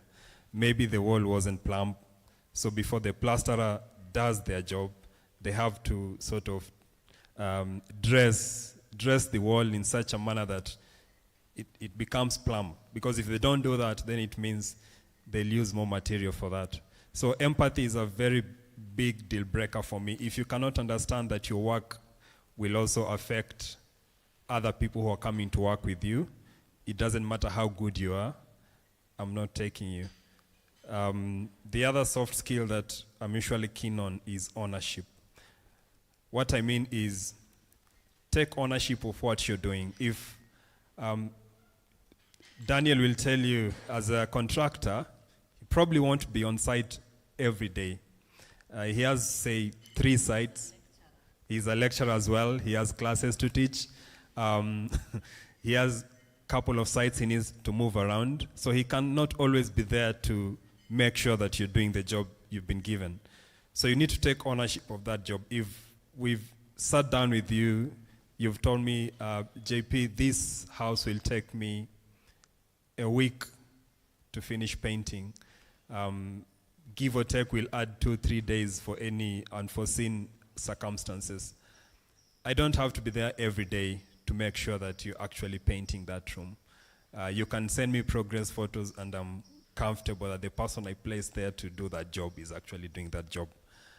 So you need to take ownership of your work. And if you make a mistake, still take ownership of that, because we are humans and we always make mistakes. If you make a mistake and you can't take ownership of that, it means the next time you'll make a mistake, and if someone won't notice, you'll let it slide, and then it might cause issues later on. So ownership, empathy. The other one is teamwork. You can't work as an island in construction. The steel fixer has to fix the steel correctly so that the person coming to cast concrete won't have challenges vibrating that concrete. The mason needs to understand that they're working with painters after they've finished doing the bricklaying. So you have to work as a team, and you have to understand the dynamics of working in a team. And then this is very key for us, especially at Buildex Studio. Attention to detail. You need to have an eye for detail, and we usually have very complex details that we come up with on site, in the office. So you really need to be keen why we want that element done the way we've detailed it. Especially in timber construction, because most of timber elements are prefabricated. If a member has been detailed to be fixed at an angle of 2 degrees, and you fix it at an angle of 4 degrees, it's not going to fit. So you really need to have that attention to detail to realize that there is a reason why this member has been inclined at 2 degrees and not at 4 degrees. And then Daniel will agree with this one. We're also keen on speed. Daniel would want you to finish your job as quickly as practically possible so that we can raise a payment certificate and get paid. So any fundi that comes to site, you might have 4 fundis who are very good at what they do, but if someone else is faster than you, they'll probably get the job earlier, easier than you. Because for the contractor, this is a business as well, and they need to save time. Because if you're saving time, you're saving your preliminary budget, and you're making profits. So speed is also key. So once you realize you've actually understood how to do something, to make a piece of furniture, the next thing you really need to improve on is, how fast can I do this? Practice it over and over again. You can even have a counter. I'm making this chair in 2 days. Put a counter for 2 days. when you're done, do it again and reduce that now to 1.5 days. And keep on doing that until it's imprinted in your subconscious. And when you start working, it keeps rolling without even you noticing. And people will notice that, and you'll never lack work. Yeah, I think those are the key ones that I would mention now. So much. Thank you so much, panel. So I'll only take 2 questions. Only 2 questions. But as you prepare your question, I'd just like you to get off your seats and stand so that we can clap for this amazing, amazing panel that we've had. From my left, Millicent, who is a painter. She's painted and worked at GTC Towers. I have questions. I've been in that building. I have questions about the tiles. And then we have Lillian, who's a tiling graduated this year. And we have Daniel, a director at Rhoda International, a lecturer, construction and project manager. And then we have JP, a civil and structural engineer. And then we have Danson, a production supervisor at MOCO. Thank you so much, panel. A round of applause, please. So just take your seats. Please take your seats. 2 questions only. I am taking only 2 questions. And please make them questions. I don't want you to get the mic and go into stories. Questions? Artisans? Anyone with a question? Thank you, Millicent. My question goes to Daniel. You were asked about if an artisan comes, would you take him as a subcontractor or as employee? And of course you said employee. So at what point do you know that artisan is fit for subcontracting? And what do you do to prepare them for the subs? Thank you for that question. One thing is that the few years I've been in the industry, when you start thinking like me, you'll be ready. So I will really try to share my mind, how I work with you. And in most things, we develop confidence. If I send somebody to come to this meeting to represent me and be in this seat, will he or she say the things that I'm confident of? So the main thing is that somebody leaving school, I left school, I took 2 years internship. People just leave school then go employed. Personally, I took 2 years internship. I took 4 years training before I started now doing my own things. So that one is just to have, and somebody you would see. There's somebody, if there's a lawyer here, there's something they call res ipsa licita. I know there are some construction managers here, we call them conman.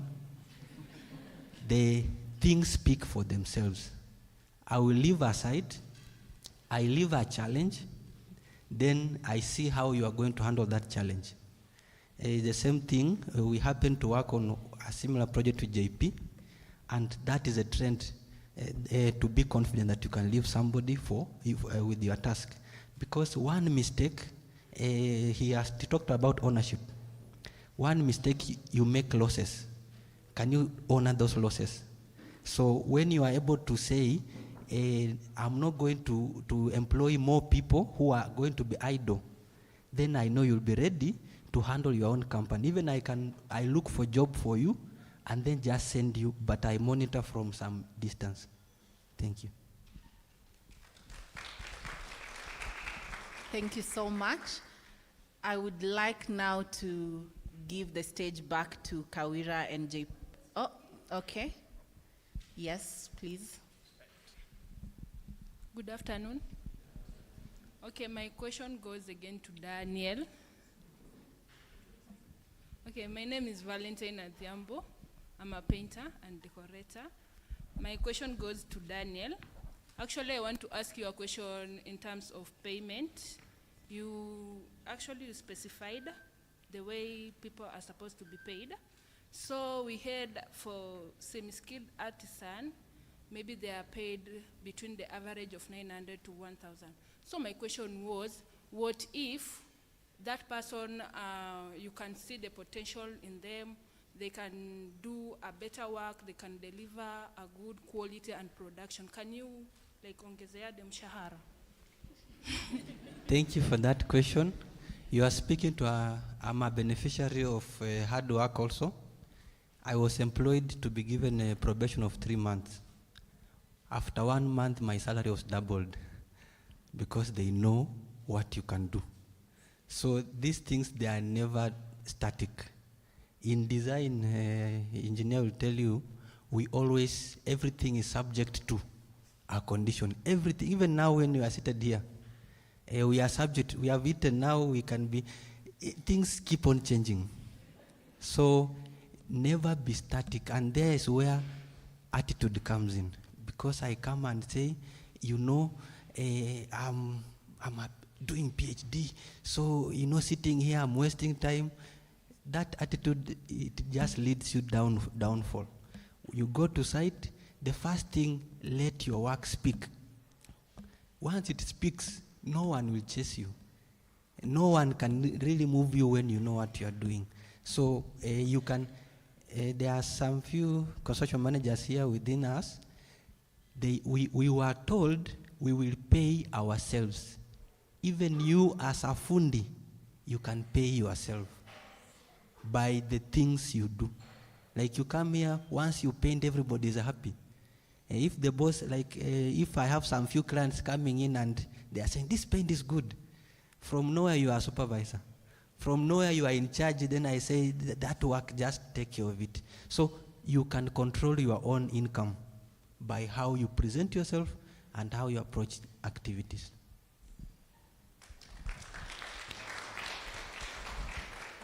Oh, yes. I just want to give a very short example of a lady I worked with at the German School project. Her name is Brandy. So Brandy came in from the first cohort. They had only been trained on carpentry, but there was so much potential, and she was involved in very many things. And the one thing I picked from her practice during that project was she was very good with procurement. She was very good with record keeping. And since her work was very evident, I gave her a chance to start running the store as well. So when the work wasn't as much as we had expected, she would step in as the store's person. And she grew in that role, and currently we are working as colleagues in the same company. She runs almost, I don't know, she runs everything at Buildex. Yeah, so as Daniel has said, let your work speak for yourself. And it doesn't matter even if it's just for a week. If we can see that work in a week, things will change in a week. Thank you so much. I'd like to request the panelists to just stand here for our group photo. They'll tell us which camera to look into. And while I pass over the mic, one final round of applause for this amazing panel. Thank you so much.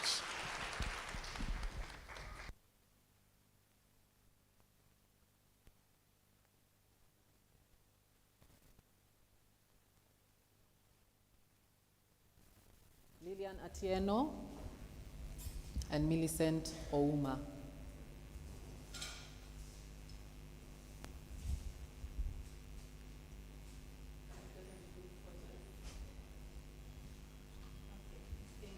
Thank you so much. One last round of applause. That's been a very powerful session. A lot of very salient insights have been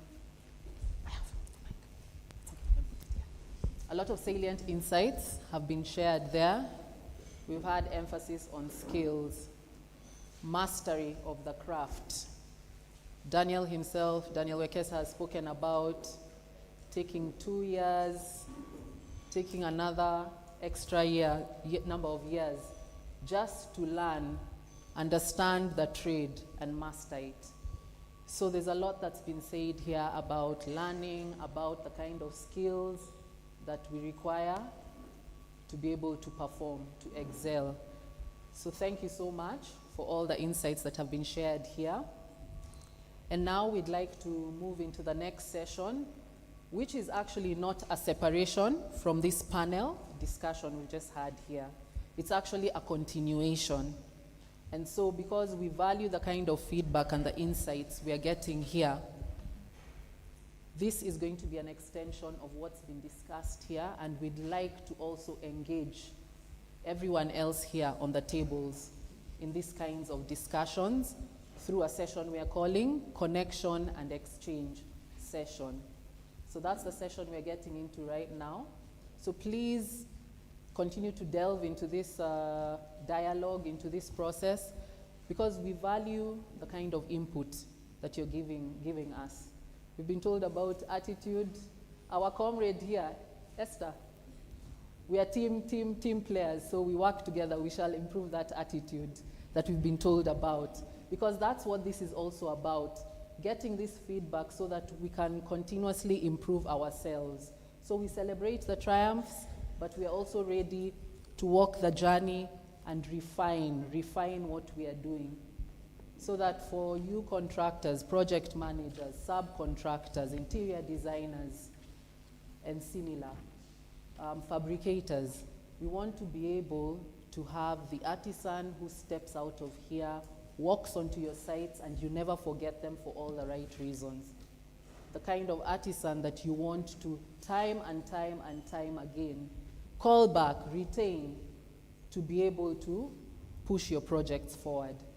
So I welcome Daniel Kavita, the lead artisan development officer, Scholastica, where is Schola? She's here. Karibu Sana, founder and director, Scholastica Musili, founder and director of Flair Paints, and Mary Atieno, one of our painting and decorating alumni. Karibu, and I'll hand over now to them to lead the next session. Karibuni. Asante sana. Let's appreciate Kawera. Thank you. Yes, thank you very much. We are about to make this place a hive, to be very busy. We've been so quiet. Sasa ni wakati wa kuongea. But before we get there, I would request we all stand for a small session. Tuchangamke kidogo.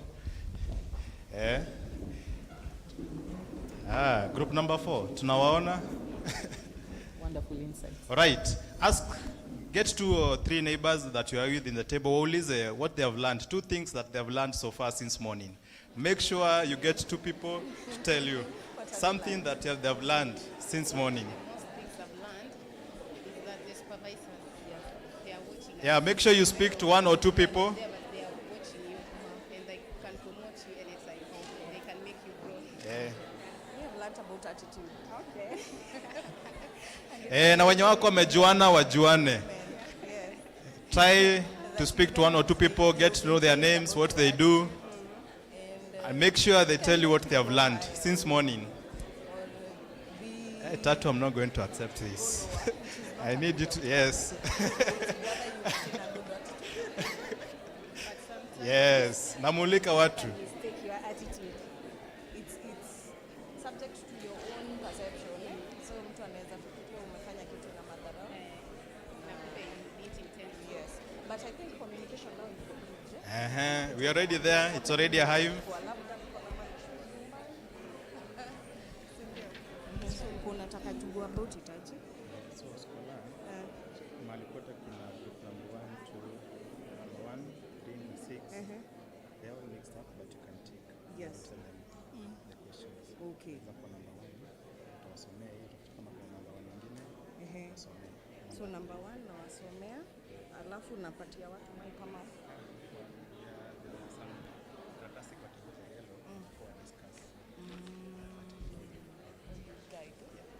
All right. Hey, sawa sawa. Right. That's it. Thank you very much. You are good students. Hey, lakini kwanza msketi. Oh, msketi sana. I just wanted to end the session ya kujuana. Watu wameanza story sasa.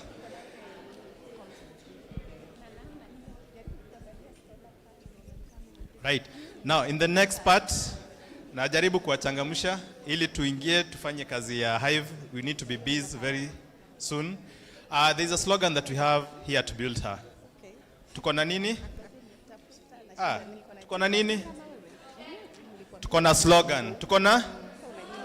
What do we have at Build Her? A slogan. And I want us to cite that slogan, all of us together. And it goes like, build her, tujenge pamoja. And it goes with some gestures and those acting. So when I say build her, unasema tujenge pamoja. Build her. Good students. Haya, tuende sasa. 1, 2, 3. Build her. Hiyo breakfast ni kama imepotea mahali. Let me, I need to hear some strength. Sawa. Build her. Build her. Thank you very much. You can have your seats. Now, at this session is just a continuation of what we had with the panel discussions. We'll have questions for each table. I would like to invite Sabina and Elizabeth to join table 1. Sorry. We are going to share some questions. As you look on your tables, there are some yellow, some cards in yellow. So we are going to share out some questions, and then we give you a few minutes to discuss on those questions. Then we are going to select 1 or 2 groups to present their findings. However, the findings or the discussion points for each group we're going to put together and going to find a way to share back with everybody. But because of interest of time, we're not going to present for all groups. So my name again is Daniel Kavita, Lead Artisan Development Officer. I'll be in charge of this session together with my colleagues. I'm Scholar Musili, founder and director of Flare Paints. Good to meet you all. Yes, maybe you tell us what Flare Paints does. We manufacture very high quality paints and fillers, interior and exterior products, all of them. And we give advice on interior design. We do free samples, and we visit your site to also give you free quotations. So we have a lot of free things, Call us. Right, Mary? Hi, everyone. Hi. Hello. Hello. I am Mary Atieno, decorator, painting and decorator. Nimefanya hapa 2021. Na sometimes nasema, unajua kama uko kwa hii shoe, unaweza angalia useme, si ningesema vile, ningesema hivi. Mpira inakuanga tamu saa zile umekaa, si ndio? Sasa saa hizi nikiwa hapa, I need your support hata kama ni kunod, si ndio? Isiwe tu mpira useme si angepiga left, angepiga right. Nikipiga hata hii center, kama si left vile ulikuwa unataka, just support us. Vile teacher amesema, wacha tu discussion iwe interesting, usiwe mtu wa attitude. Wamesema wanachagua. Ukiwa mtu wa attitude pia, unaweza ona mshahara yako badala iongezwe, inarudishwa chini. Kwa hivyo tusiwe na attitude, sana sana sisi ladies. Wazee wana hiyo attitude yake wanamezanga ndani, si ndio? Lakini sisi tuna show kwa uso.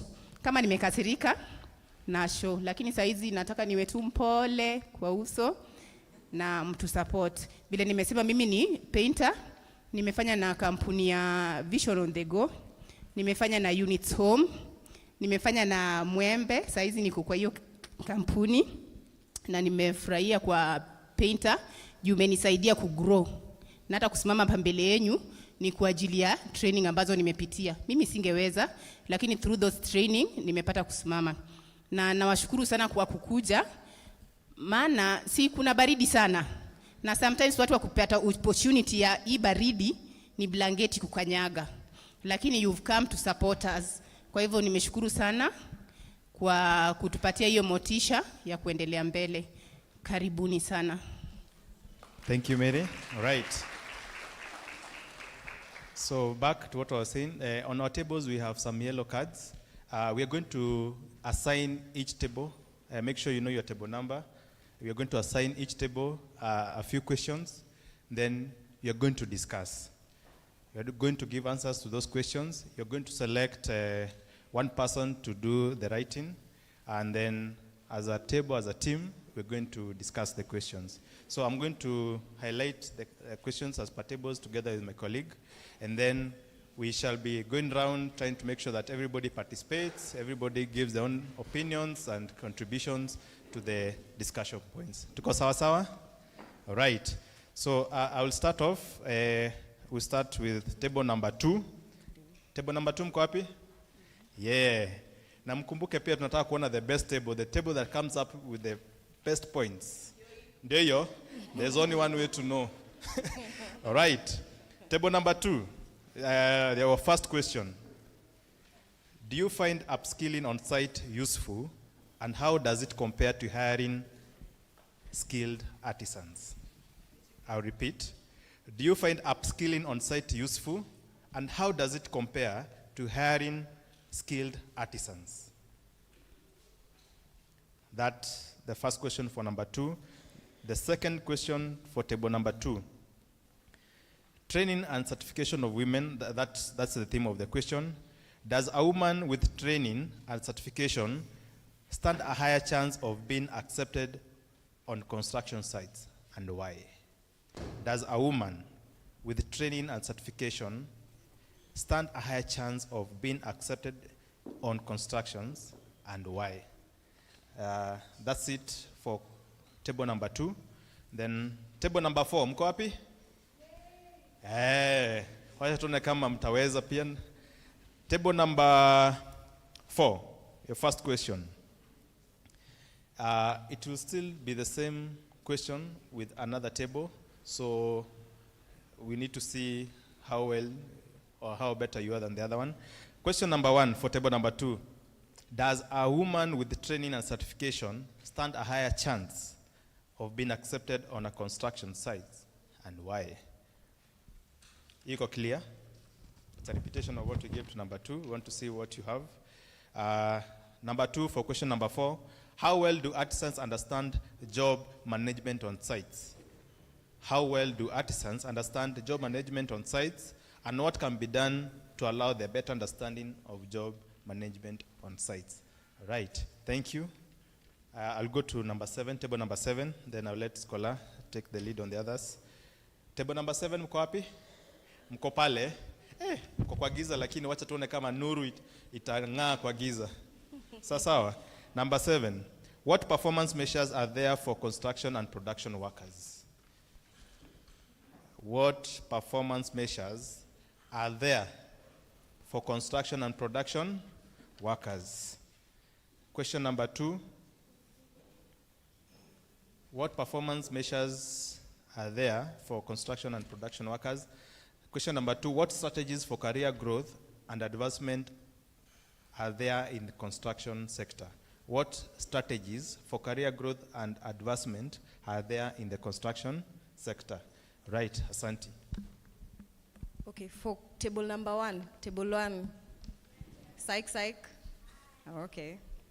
So the first question is, what performance challenges do employers face with workforces? What performance challenges do employers face with workforces? I'm a bit biased, so are you okay? Okay. Now, table number 6. Table number 6, where are you? Okay, you're so quiet in that corner. As professionals in the construction industry, how do you manage aspects of labor to a project? As professionals in the construction industry, how do you manage aspects of labor to a project?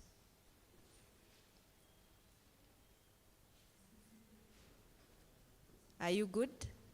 You're good. Table number 3. Table number 3? Yes? Okay. Your question is, what specific differences would you identify between institutionally trained skilled labor and on-site trained labor. We are hoping for very creative answers. This one is an interesting one. What specific differences would you identify between institutionally trained skilled labor and on-site trained labor? What are the differences? Msianze kwanza, we are here to set the rules. Yeah. We just first giving out the questions, then We can discuss. yes. Okay. Table number 1 again. My people, what would you advise to counter gender-related barriers and biases in the construction industry?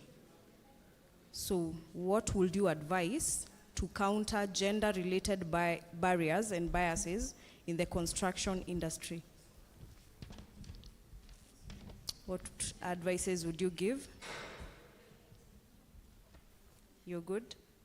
Okay. Number 3, table number 3 and number 6. 3 and 6, say yeah. Okay. Your question is on key construction project management strategies. The question is, how well do artisans understand job management on sites? And give your recommendations. What can be done to allow their better understanding of job management? Let me repeat the question. Hi, Maureen. Hi. How well do artisans understand job management on sites? And give recommendations. What can be done to allow their better understanding on job management? Are we good? Table number 3 and 6?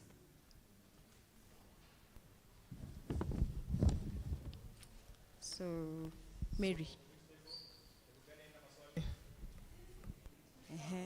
I'm just a haulika. Number 8. Hi, Mary. Anywhere? So Mary will give you questions. Which other table? Number 8 and number 5. So Mary will give you the questions, and then I'll be the timekeeper. Yes. Once she's through, I'll give you the timelines. Table 8. What performance challenge do employers face with workforce? What performance challenges do employers face with workforce? Number 8 ya pili. What specific differences would you identify between institutional trained skilled labor and one-site trained labor? What specific differences would you identify between institutional trained skilled labor and one-site trained labor? On-site trained labor.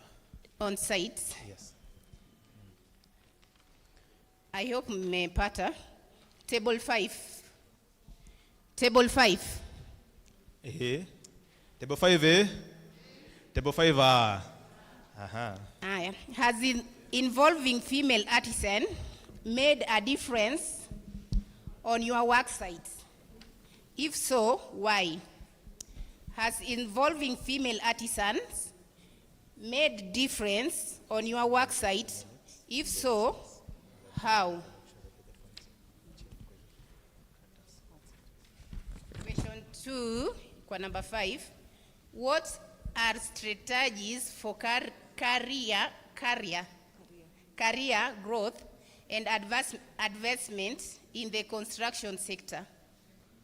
What are strategies for career growth and advancement in the construction sector?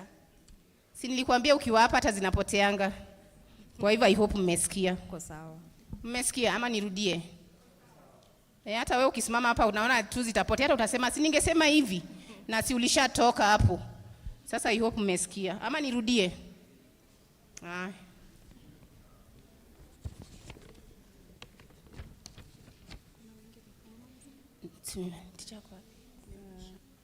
Okay, so you have 15 minutes to discuss, and Kavita will tell us the next steps.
We are ready for the tables to present.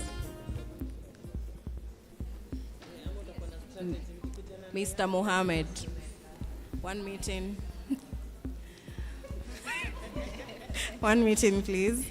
So, because I am biased, I'll start with my group. Abigail, can you present the items, the questions you've been given? Please, one meeting. Right, time's up, time's up. Wajamaliza? Heather, your point in the motor. Table 5. Table 5. Hi. Table 4. You want an extension? You're good. So for table 1, I'll give the mic to Abigail. Please present for us. Is it good morning or good afternoon? Good afternoon. My name is Abigail from Studio Little Bold.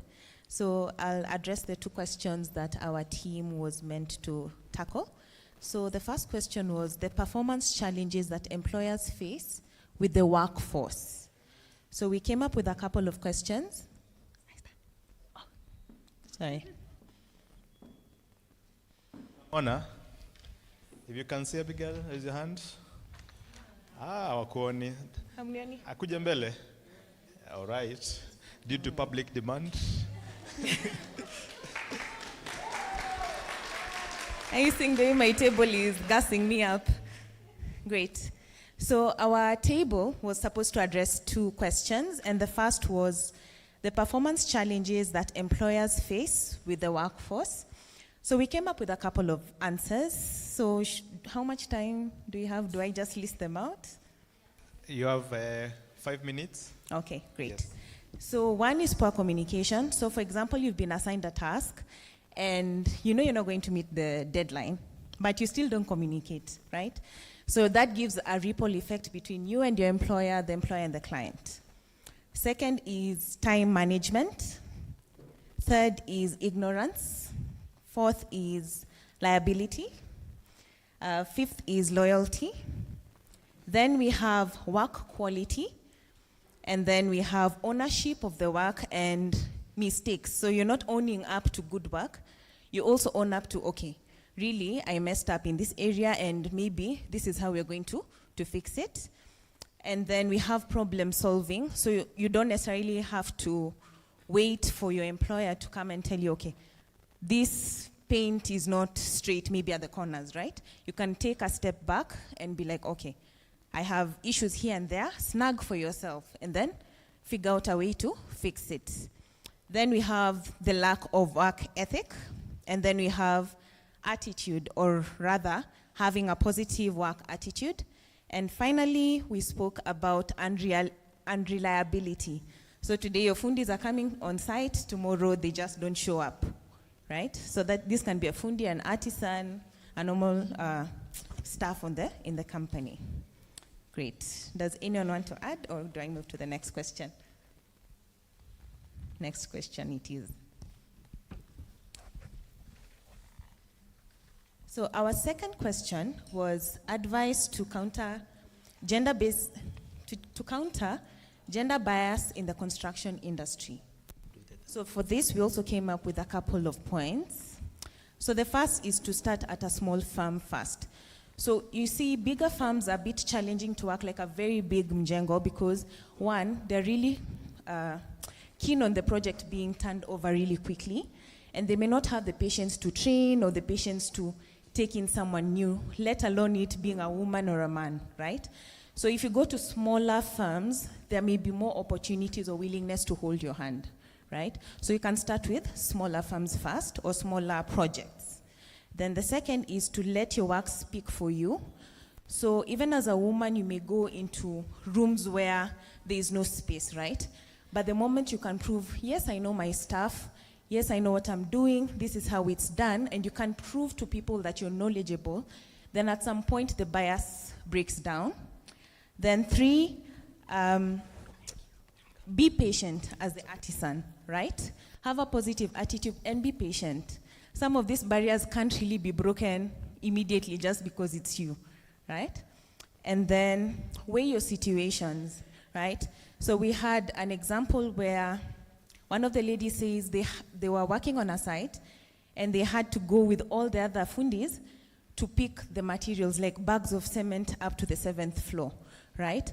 So we were weighing, should you take all these jobs? Should you not, right? And we said, at a first instance, you need to weigh your what do you say? Weigh the situation. If this is all that you have to do, break your back end and figure it out. But sometimes you can say, okay, this is not necessarily where I want to be, and I have another option. Pick the other option, because at the end of the day, your health is important, your well-being is important, right? Then also supporting women in senior roles.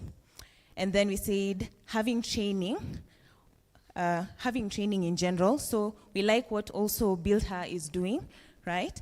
So this also helps in countering the gender bias, because you're not going there as an untrained artisan. And then finally, introducing company policies which are not gender biased, right? So this is more for the employers rather than for the employees. Thank you very much. Thank you. Such awesome points. Weigh your options. When you're at site and there are very different circumstances, some are hard, some are easy, the site dynamics are not favoring you, weigh your options. I like that. Thank you very much. I would like to go to group number 7. I'd like to hear what you have for us. Yes, group 7. Una present nyote? All right, kazi kwenyu.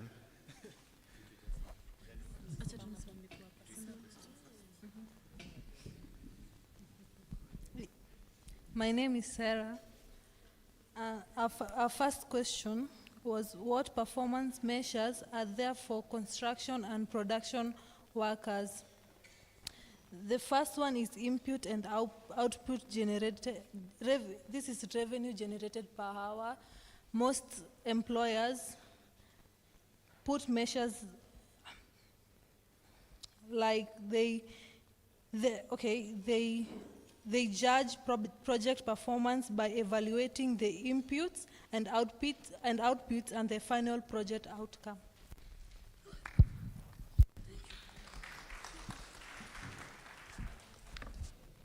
It's also for the first question, proper coordination.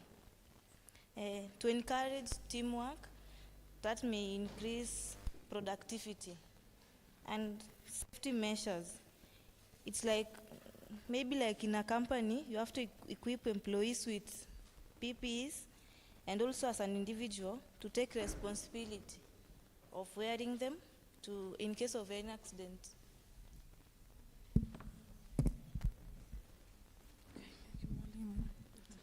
The third one is timeline. This is target in general, like the target you're given, the work you're given, and the timeline you're given, if you are able to finish the project you are given in the given timeline. The fifth one is good workmanship. This is teamwork, like if you are able to work with the people who are, with your colleagues and other people, yeah. And waste and recycling, this is a major performance measures where, like, whatever, if you are given certain materials and you've done the project and there are waste pieces, what can you do with these waste pieces and how can you recycle them?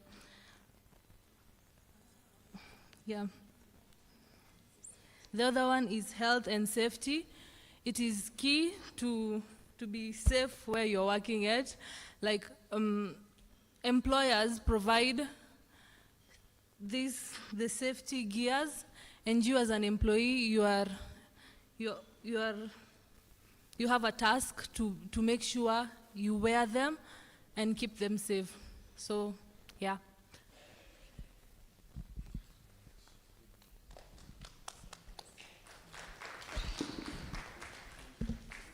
We go to question 2. Sorry, my name is Victoria. We go to question 2. The strategies for career growth and advancement in the construction sector. The first one, you are always learning, be always on the learn. So you have to learn through evolving world. You network in each and every sector you are doing. For example, you do research on the books, also the Instagram. Another one, we have networking.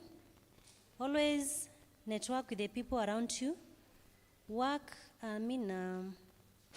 Talk to the people around you, the workers you are with, the supervisors, for you to learn more in the construction sector. Thank you.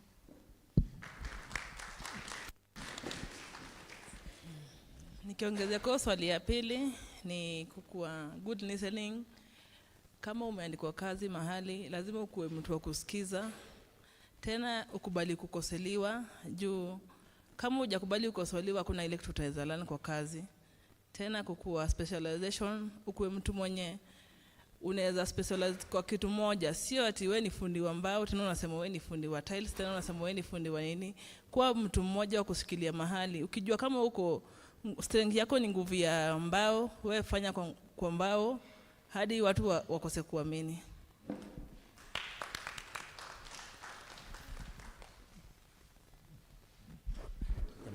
Okay. One last one about the last question about career growth is about your 6 challenge.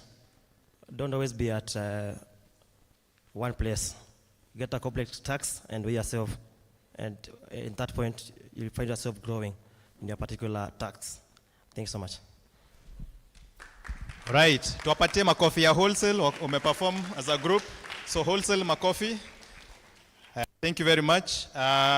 Performance measures, proper coordination, production output. Enyewe, for all contractors, every employer needs production, needs output, needs performance. Good workmanship, waste recycling, and health and safety. For strategies for career growth, wametuambia you need to do a lot of research. You do a lot of networking, good listening skills, specialization, and you must seek challenges. Go stay there, challenge yourself. Get a task that you are not so sure about it, you don't have the skills, but go into it, go get into the mud, and at the end of the day, you will succeed. Thank you very much. Is there another group that is willing to volunteer? Ama we volunteer them to present. Nani ana feel they cannot accept the challenge and they need to present? Nawaona. Nani wana feel ni wao ni heavyweights? Scholar, who should we volunteer? You don't want to lift your hands? So, I think someone in the middle, a table in the middle, Teacher Joyce. Your students love you so much. Let's appreciate for Joyce. And this time round, we'd like to invite you at the front to honestly support. Yes. Present what your group, the questions your group have been given. Mwakenya mpatieni. So she just picked me as we were deciding who speaks on our group's behalf. So for us, it's going to be a group work. So allow for me to, please, this is teamwork. Please appreciate us as we go. So my team member is going to answer the first part of the question, and then I'll go ahead and answer the second part of the question. Hi, everyone. So the first question was, does a woman with training and certification stand a higher chance of employment opportunity? So to answer the question, yes. First and foremost, they're actually in a better, because the industry is male dominated, with most of the artisans actually having the benefit of having the experience first before actually getting the training. So as women, that would be a really good entry point to the industry, at least to show like they actually understand what they're doing. When someone asks, are you a fundi? They can confidently say that they have actually been trained and certified. On the same point, they'll be able to understand the employer's needs and deliver on the assigned tasks. And on the point on that, actually, the women who are certified should also use that as an advantage as they get into the industry, but it should not also, they should not be big-headed because they are certified and trained, because in the real world, when they get there, they'll find men who have experience for 20 years being an artisan who is not certified. And you have actually worked with most of them. They'll be coming in as an apprentice, most apprentice and interns. And they'll actually be young even at age.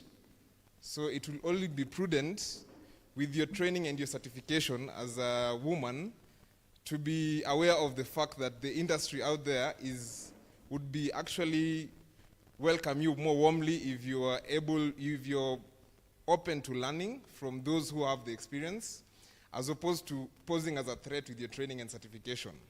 That will actually have a soft landing into the industry, and you'll also be able to learn a lot from the artisans who have actually been working and who actually did not have any training but actually learned on the job. In this day and age, most sites actually ask for like NITA certifications. So that goes without saying that it will actually be one step ahead if you actually have the certification to work with such construction companies and sites.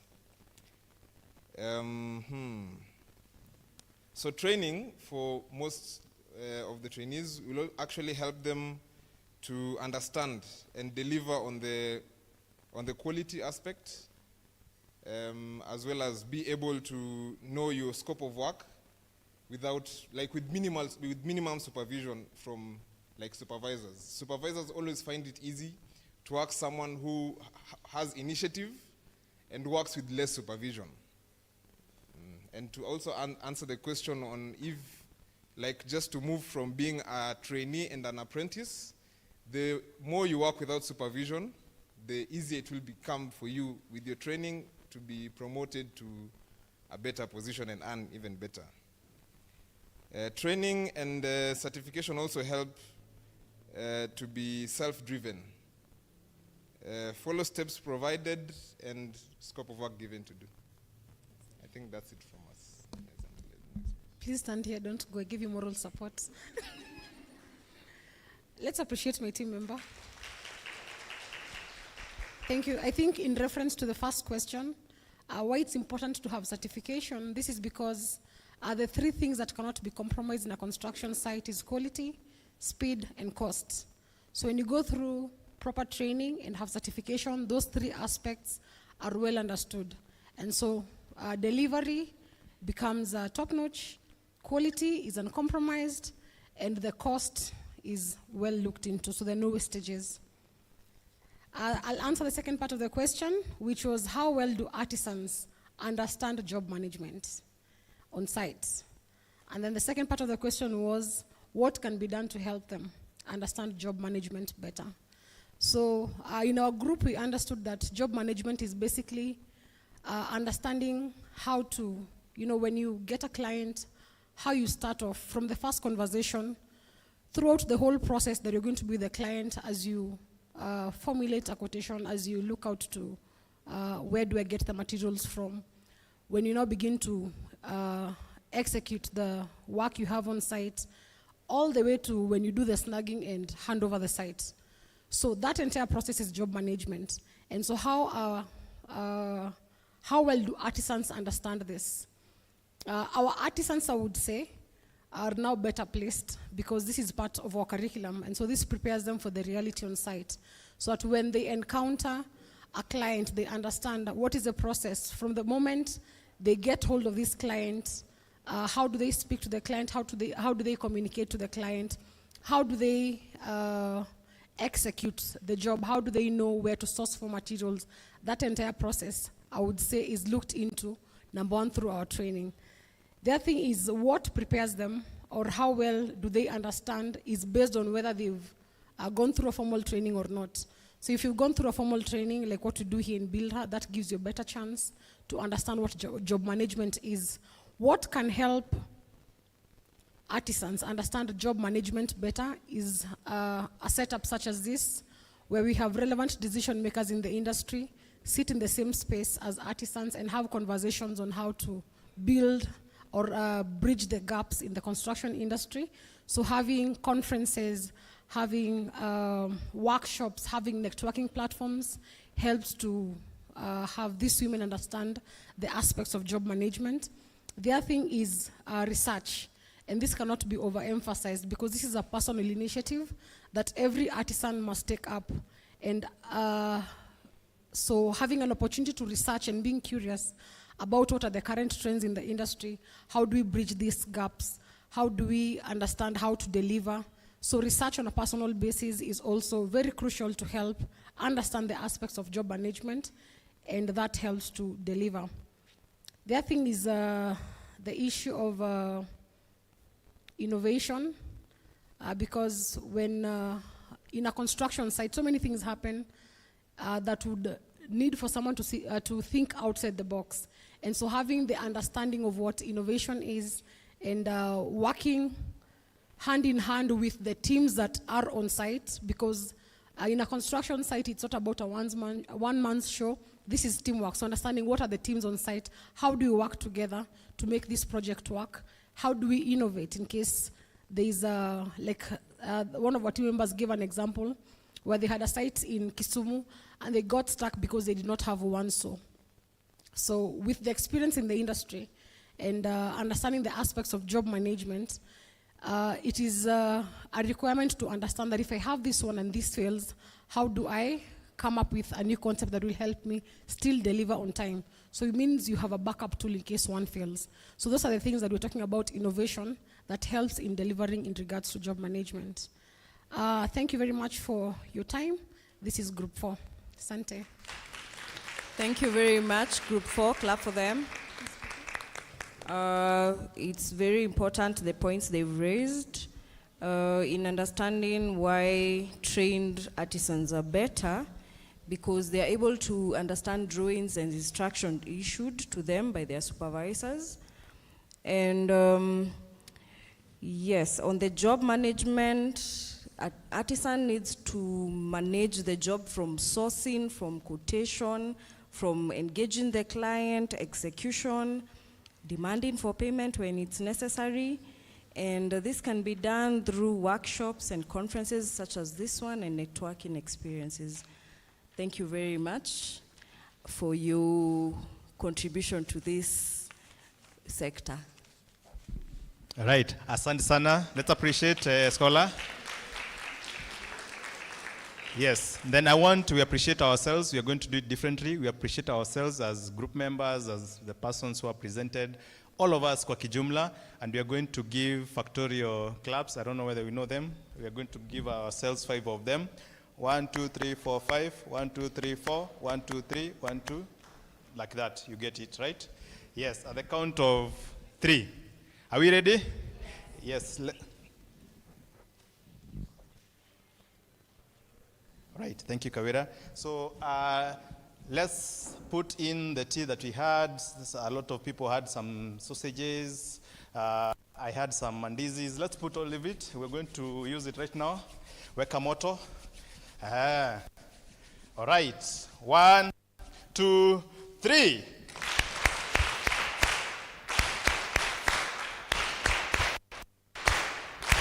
Asanteni sana. Nrudisha fursa na wakati to the MC, John Paul. Thank you very much for this time you've given to us. Back to you. Thank you very much. We'll now have our final, We'll now have our final keynote address from the chairperson, Association of Construction Managers of Kenya, Mr. Abiri Libat. He was to give a 5-minute keynote address earlier on. Please let's welcome him for shorten it a bit to 3 minutes. Karibu.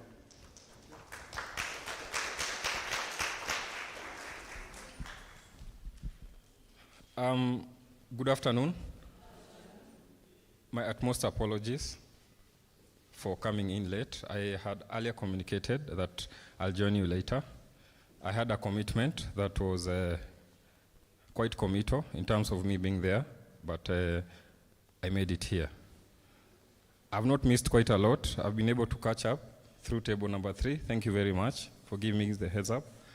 And my name's Ilbert Abiri. I'm the current chairperson, Association of Construction Managers of Kenya. I'm sure most of you know the association, and I'm sure more of my members are here. By show of hands, ACMK members, we have quite a number. Thank you for representing us.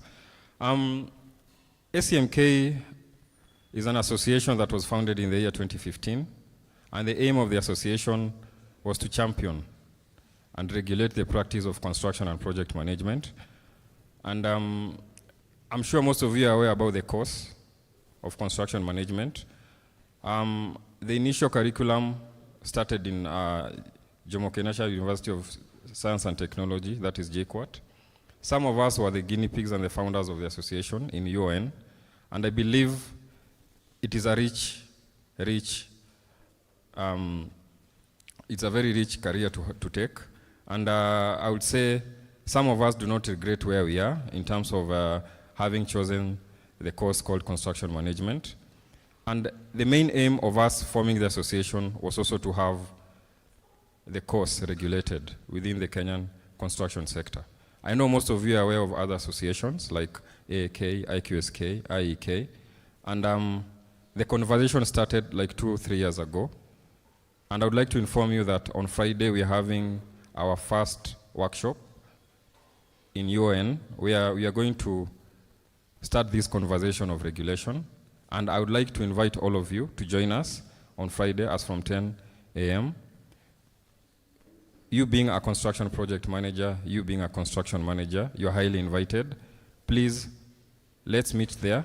Let's champion for this association. We need to share the same cake as the other associations. That's the best I could say about it. It's a time for us to fight for our space.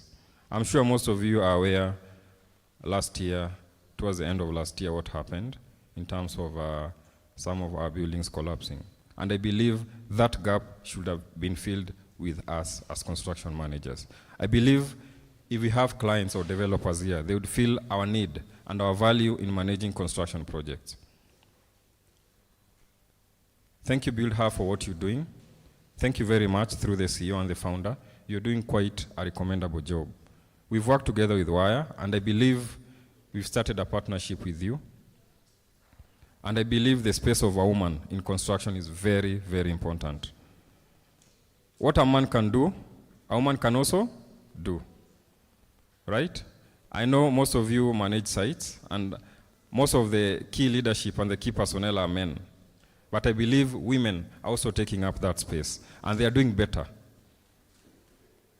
Yes, I'm a man, but I believe that women can also be equally better than us.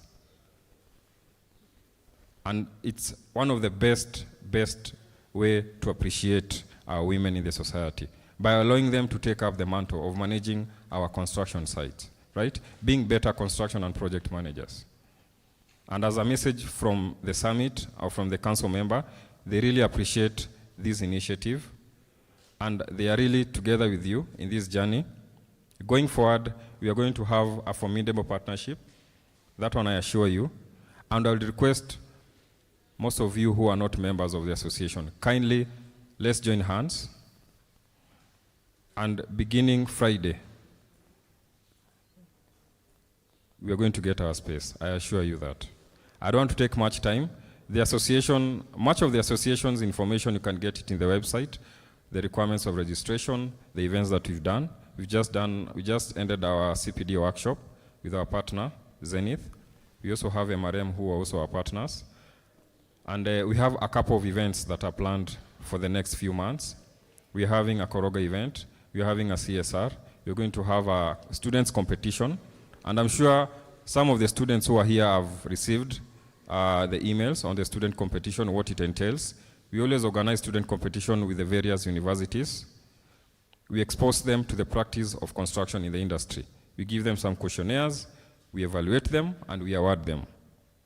And I would urge, if you're a student here, or you've just finished your campus, especially the 4th years, kindly participate in those competitions. They expose you to what we face in the industry, and they make you become polished. Personally, I'm a contractor. I have worked with a contractor. I've worked with a consultant for 9 years, a big consultant.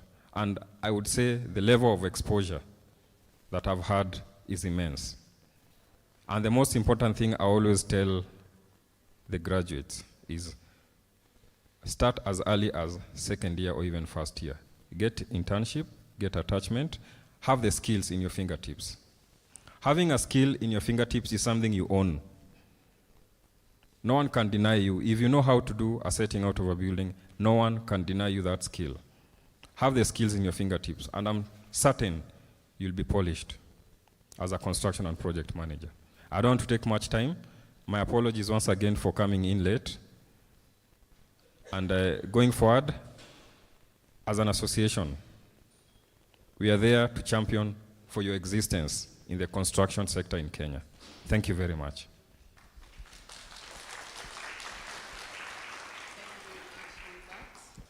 And karibu sana to build her. Tena na tena. Thank you.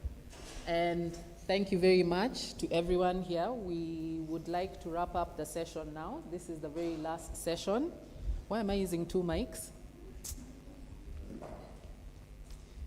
So this is our wrap-up session, and a few things to mention as we wrap up. We'd like to get some quick insights from you, just quick ones on so far, how you're feeling, how you're thinking about the engagement so far. If you could just get three participants, 3 guests. If we could just get quick insights, quick ones. Any volunteers? Yes, Pumi, please.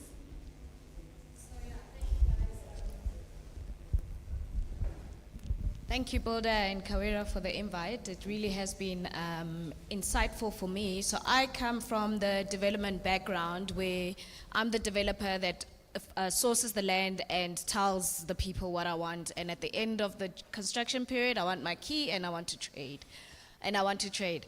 So my level of engagement to artisans is very limited. So this workshop has been quite insightful. Thank you very much. Very detailed. I always rely on Priscilla to make sure that artisans are happy and everything is working okay.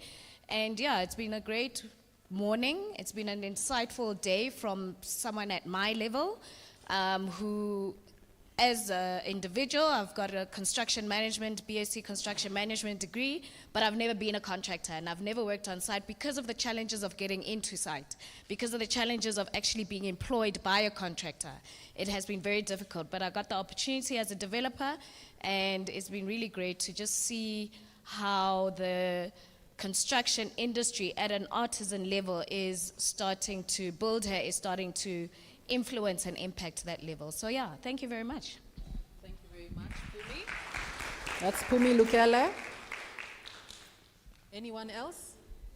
2 more guests, please. Just your brief insight. Thank you. Asante. Hi, good afternoon. My name is Maureen Mudeu, and I'm really grateful that we got an opportunity to come and experience Build Her. It's quite insightful, and sharing and sitting next to Mwembe and BuildX, I have been challenged because these are people who have intentionally looked at this space as a place where they can get talent for their construction. And just having that conversation and realizing that you can also be an intentional person to partner with Build Her to just impact the women that have seated in this space. So I'm thankful for everyone who's come, and I hope that we will be intentional about partnering with the people that are here, and to to the beautiful women that I've been seated next to. Thank you for even being brave and for sharing your stories. I have been seated here with Beth. She's told me about her experience in the first cohort, her journey, even realizing that the reality on ground and what they learned here might be disconnected, but she is passionate about pursuing it, and that is something that I'm so grateful for. Thank you for the work that you're doing. Thank you, Maureen Model. Thank you very much for your insights. One last person, please. One last guest. From this table, please. Yes, Flora?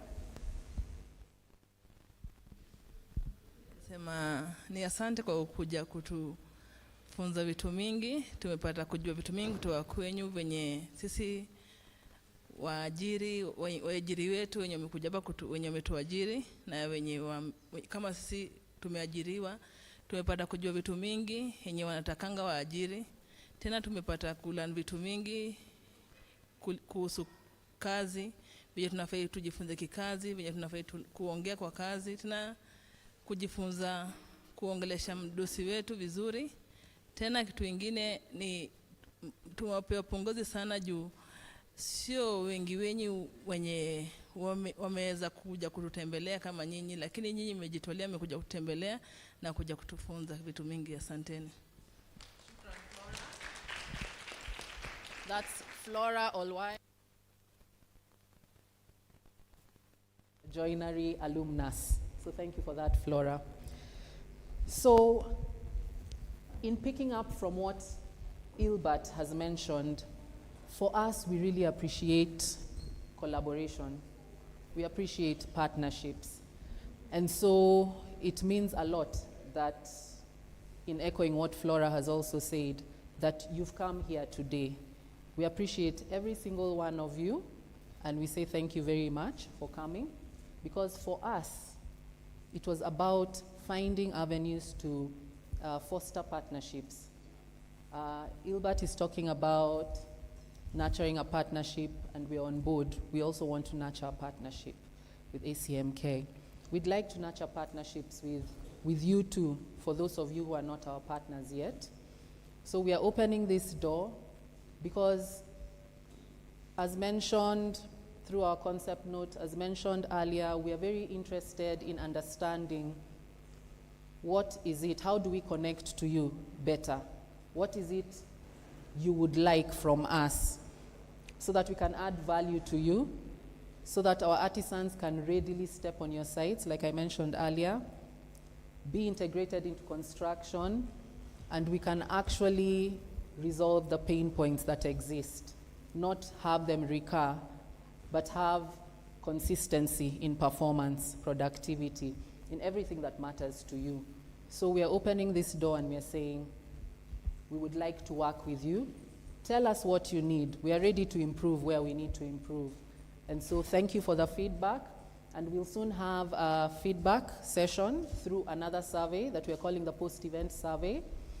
But for now, I'd just like to give one or two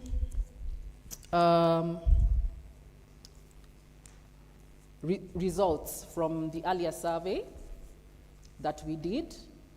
Just one or two. And from the survey, the results show that 98.5% of respondents would recommend Build Her Artisans to construction employers and their network. Isn't that great? That's feedback from you. Another one is, based on the survey responses, respondents' perceptions of the importance of different areas in the Build Her program can be deduced as follows. Artisan engagement, 20.8% of respondents consider artisan engagement as important. On trade-specific technical training, 20.3% of respondents find trade-specific technical training crucial. Then on job management, 19.9% of respondents believe job management is significant. And then on wellness training, 19.4% of respondents value wellness training. And holistic employability, 19.4% of respondents see holistic employability as important. So just in closing on that, it's worth noting that the percentages are relatively close, indicating that respondents generally perceive all these areas as vital components of our program. So we'll share the details of this survey in a more structured manner or in a more formal manner. We'd like to share those findings with you, as we will also of the post-event survey that we're going to undertake soon before we close this event. And finally, last but not least, or second last, this furniture that you see on this podium has been made by the Build Her shop. Every single bit of furniture here. So we just wanted to also mention that and recognize the work that also our team in the production unit have done. And please feel free to order. We have a catalog, so we're just showcasing some of our products, and also through the showroom, you also saw some of our products. And for further details, we'll be able to offer that in terms of who you can contact. And now I'd like to introduce Mary Wanjiko, one of our alumni, a joinery alumnus, to give the vote of thanks. But from us, we are saying thank you very much. We really appreciate the time you have taken to come here, because we know everyone is busy and your time is precious. So we appreciate that and thank you. So over to Mary, and after Mary finishes the vote of thanks, then we'll finally close with Shadrach Biwott undertaking the very last survey. And then over and beyond that, we'll move to the last bit, which is lunch. Thank you. Karibu, Mary.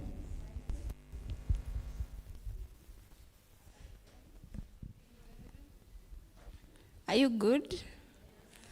I don't know why I'm feeling nervous today. Sijui ama ni juu niko na maboss hapa. Able to smame. By the way, I think itanisaidia quiz my nervousness. Tafuta space. Kuna kitu mpenda kufanyisha watu sana. Nataka tuandike coconut na mwili yetu. Sawa? Sawa? So, hauta move hapo tu mali uko. Coconut ina C, so C utaiandika hivi.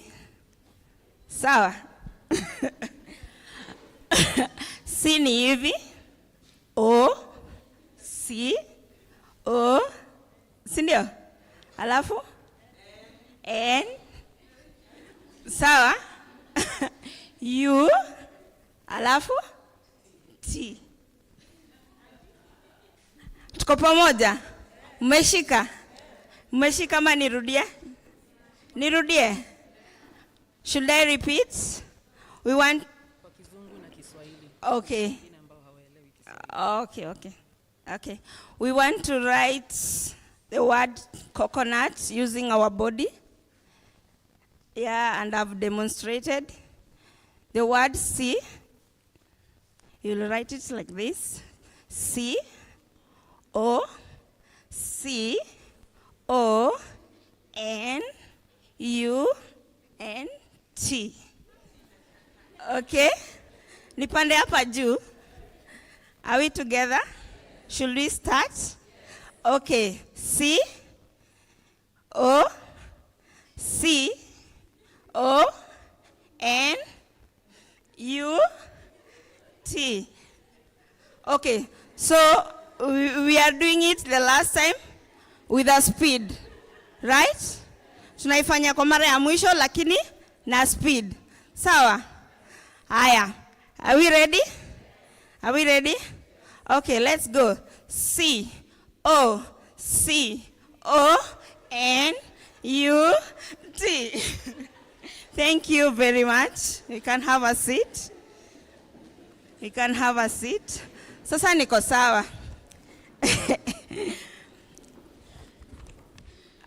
My name is Mary Wanjiko, an alumni, an artisan. I did carpentry and joinery. Mimi ni one of the cohort 2. Nimekuwa nikifanya job constructions, but now I own a workshop. Yeah. So first ni kuwashukuru wote ambao mko hapa kwa siku ya leo. I want to thank you all. Allow me to recognize some organizations and companies that are present today. Nataka mention, if I mention any company or organization, we just clap once, right? Iko sawa? Haya. Kuna Flare Paints, Dear Decas, kuna Studio Little Bold, Horicon Africa, Housemark, Manager of Kenya, Association of Construction Manager of Kenya, NCA, Plang International Limited, BuildX Studio, Interior Perspective,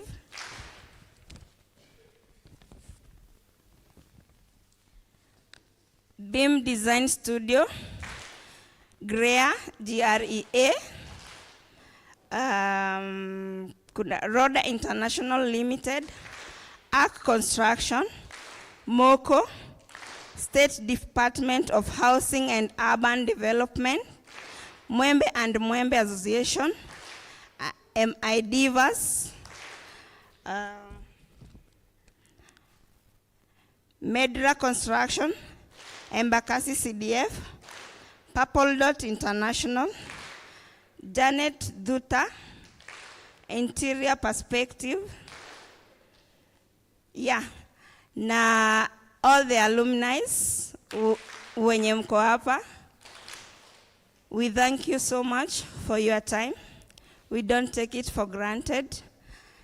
And we also want to thank BuildHer for taking us through the training, all that journey up to where we are today. We just want to thank you so much. Thank you. All the BuildHer team, tukianzia na CEO Tatu, na kila mtu ambaye ako under BuildHer, we thank you so much. Na kwa kupanga sessions hizi, we thank you so much because you are giving us opportunity to network with potential people that kama tungekuwa kwa mtaa, we could have not got this chance. But we thank you so much. May God bless you.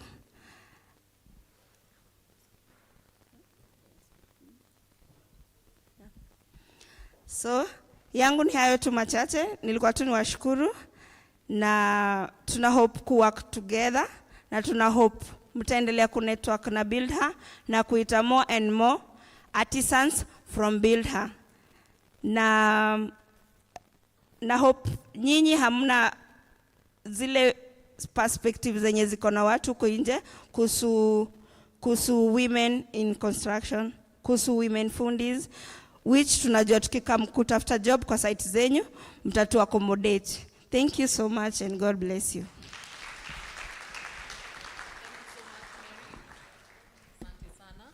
And now we'll hand over to Shadrach Biwott. Karibu. All right, thank you very much. Let's clap for her. Let's appreciate her. Probably you didn't tell us the name of your companies. The name of your company, of your workshop. Yes. Dadas Connect. Let's appreciate Dadas Connect. Let's do this. Let's do this. Then let's clap once for her, twice, third, fourth. And thank you very much. And thank you for the MC. Let's appreciate our MC. Let's just give them some flowers. Some flowers. Then we just pour the flowers on them, all right? Let's pour. Where is, oh, they're together. So it's much easier for us. Okay, let's do this. Then let's drop flowers to them. 1, 2. Just do like with a swag, eh? Like you're dunking it, like a basketball, okay? 1, 2, 3. Thank you, thank you. I'm laughing the way Tattoo is doing. She's like, that's really great. So thank you very much. I know I'm the bad person here because I'm standing between you and your lunch. So I'm really happy to be that person. So I'm requesting that you go to your, I've shared already. You can scan the QR code. It's working for post-survey. And we really thank you for the pre-COP survey that you filled. Your honest feedback is really, really helpful. And we'll document and share with you on your emails. So I've already shared. Just scan. Now the QR code is working. You can fill it. If you are struggling to use QR code, you can just enter the link. You can just enter the link on your web browser. Yes. Yes, inadu. Unacheki. Sawa, asante. All right. It will take the shortest time possible. For this as well, we'll document and share with you to make sure that, do you have the QR code? There, okay. Yes, you can just scan and fill it.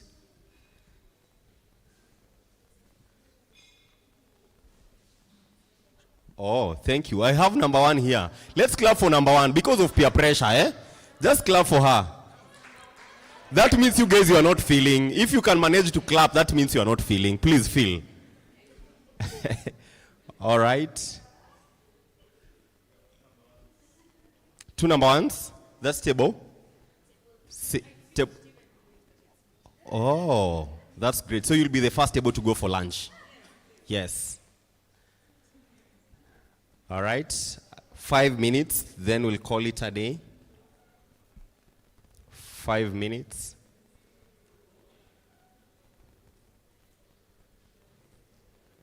Four.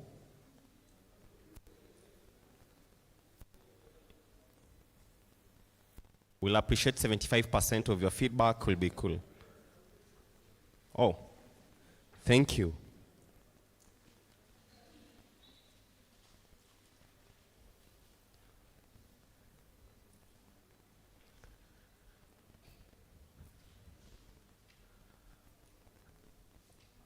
All right. I have this gut feeling that you are done, but you are your names, though, right?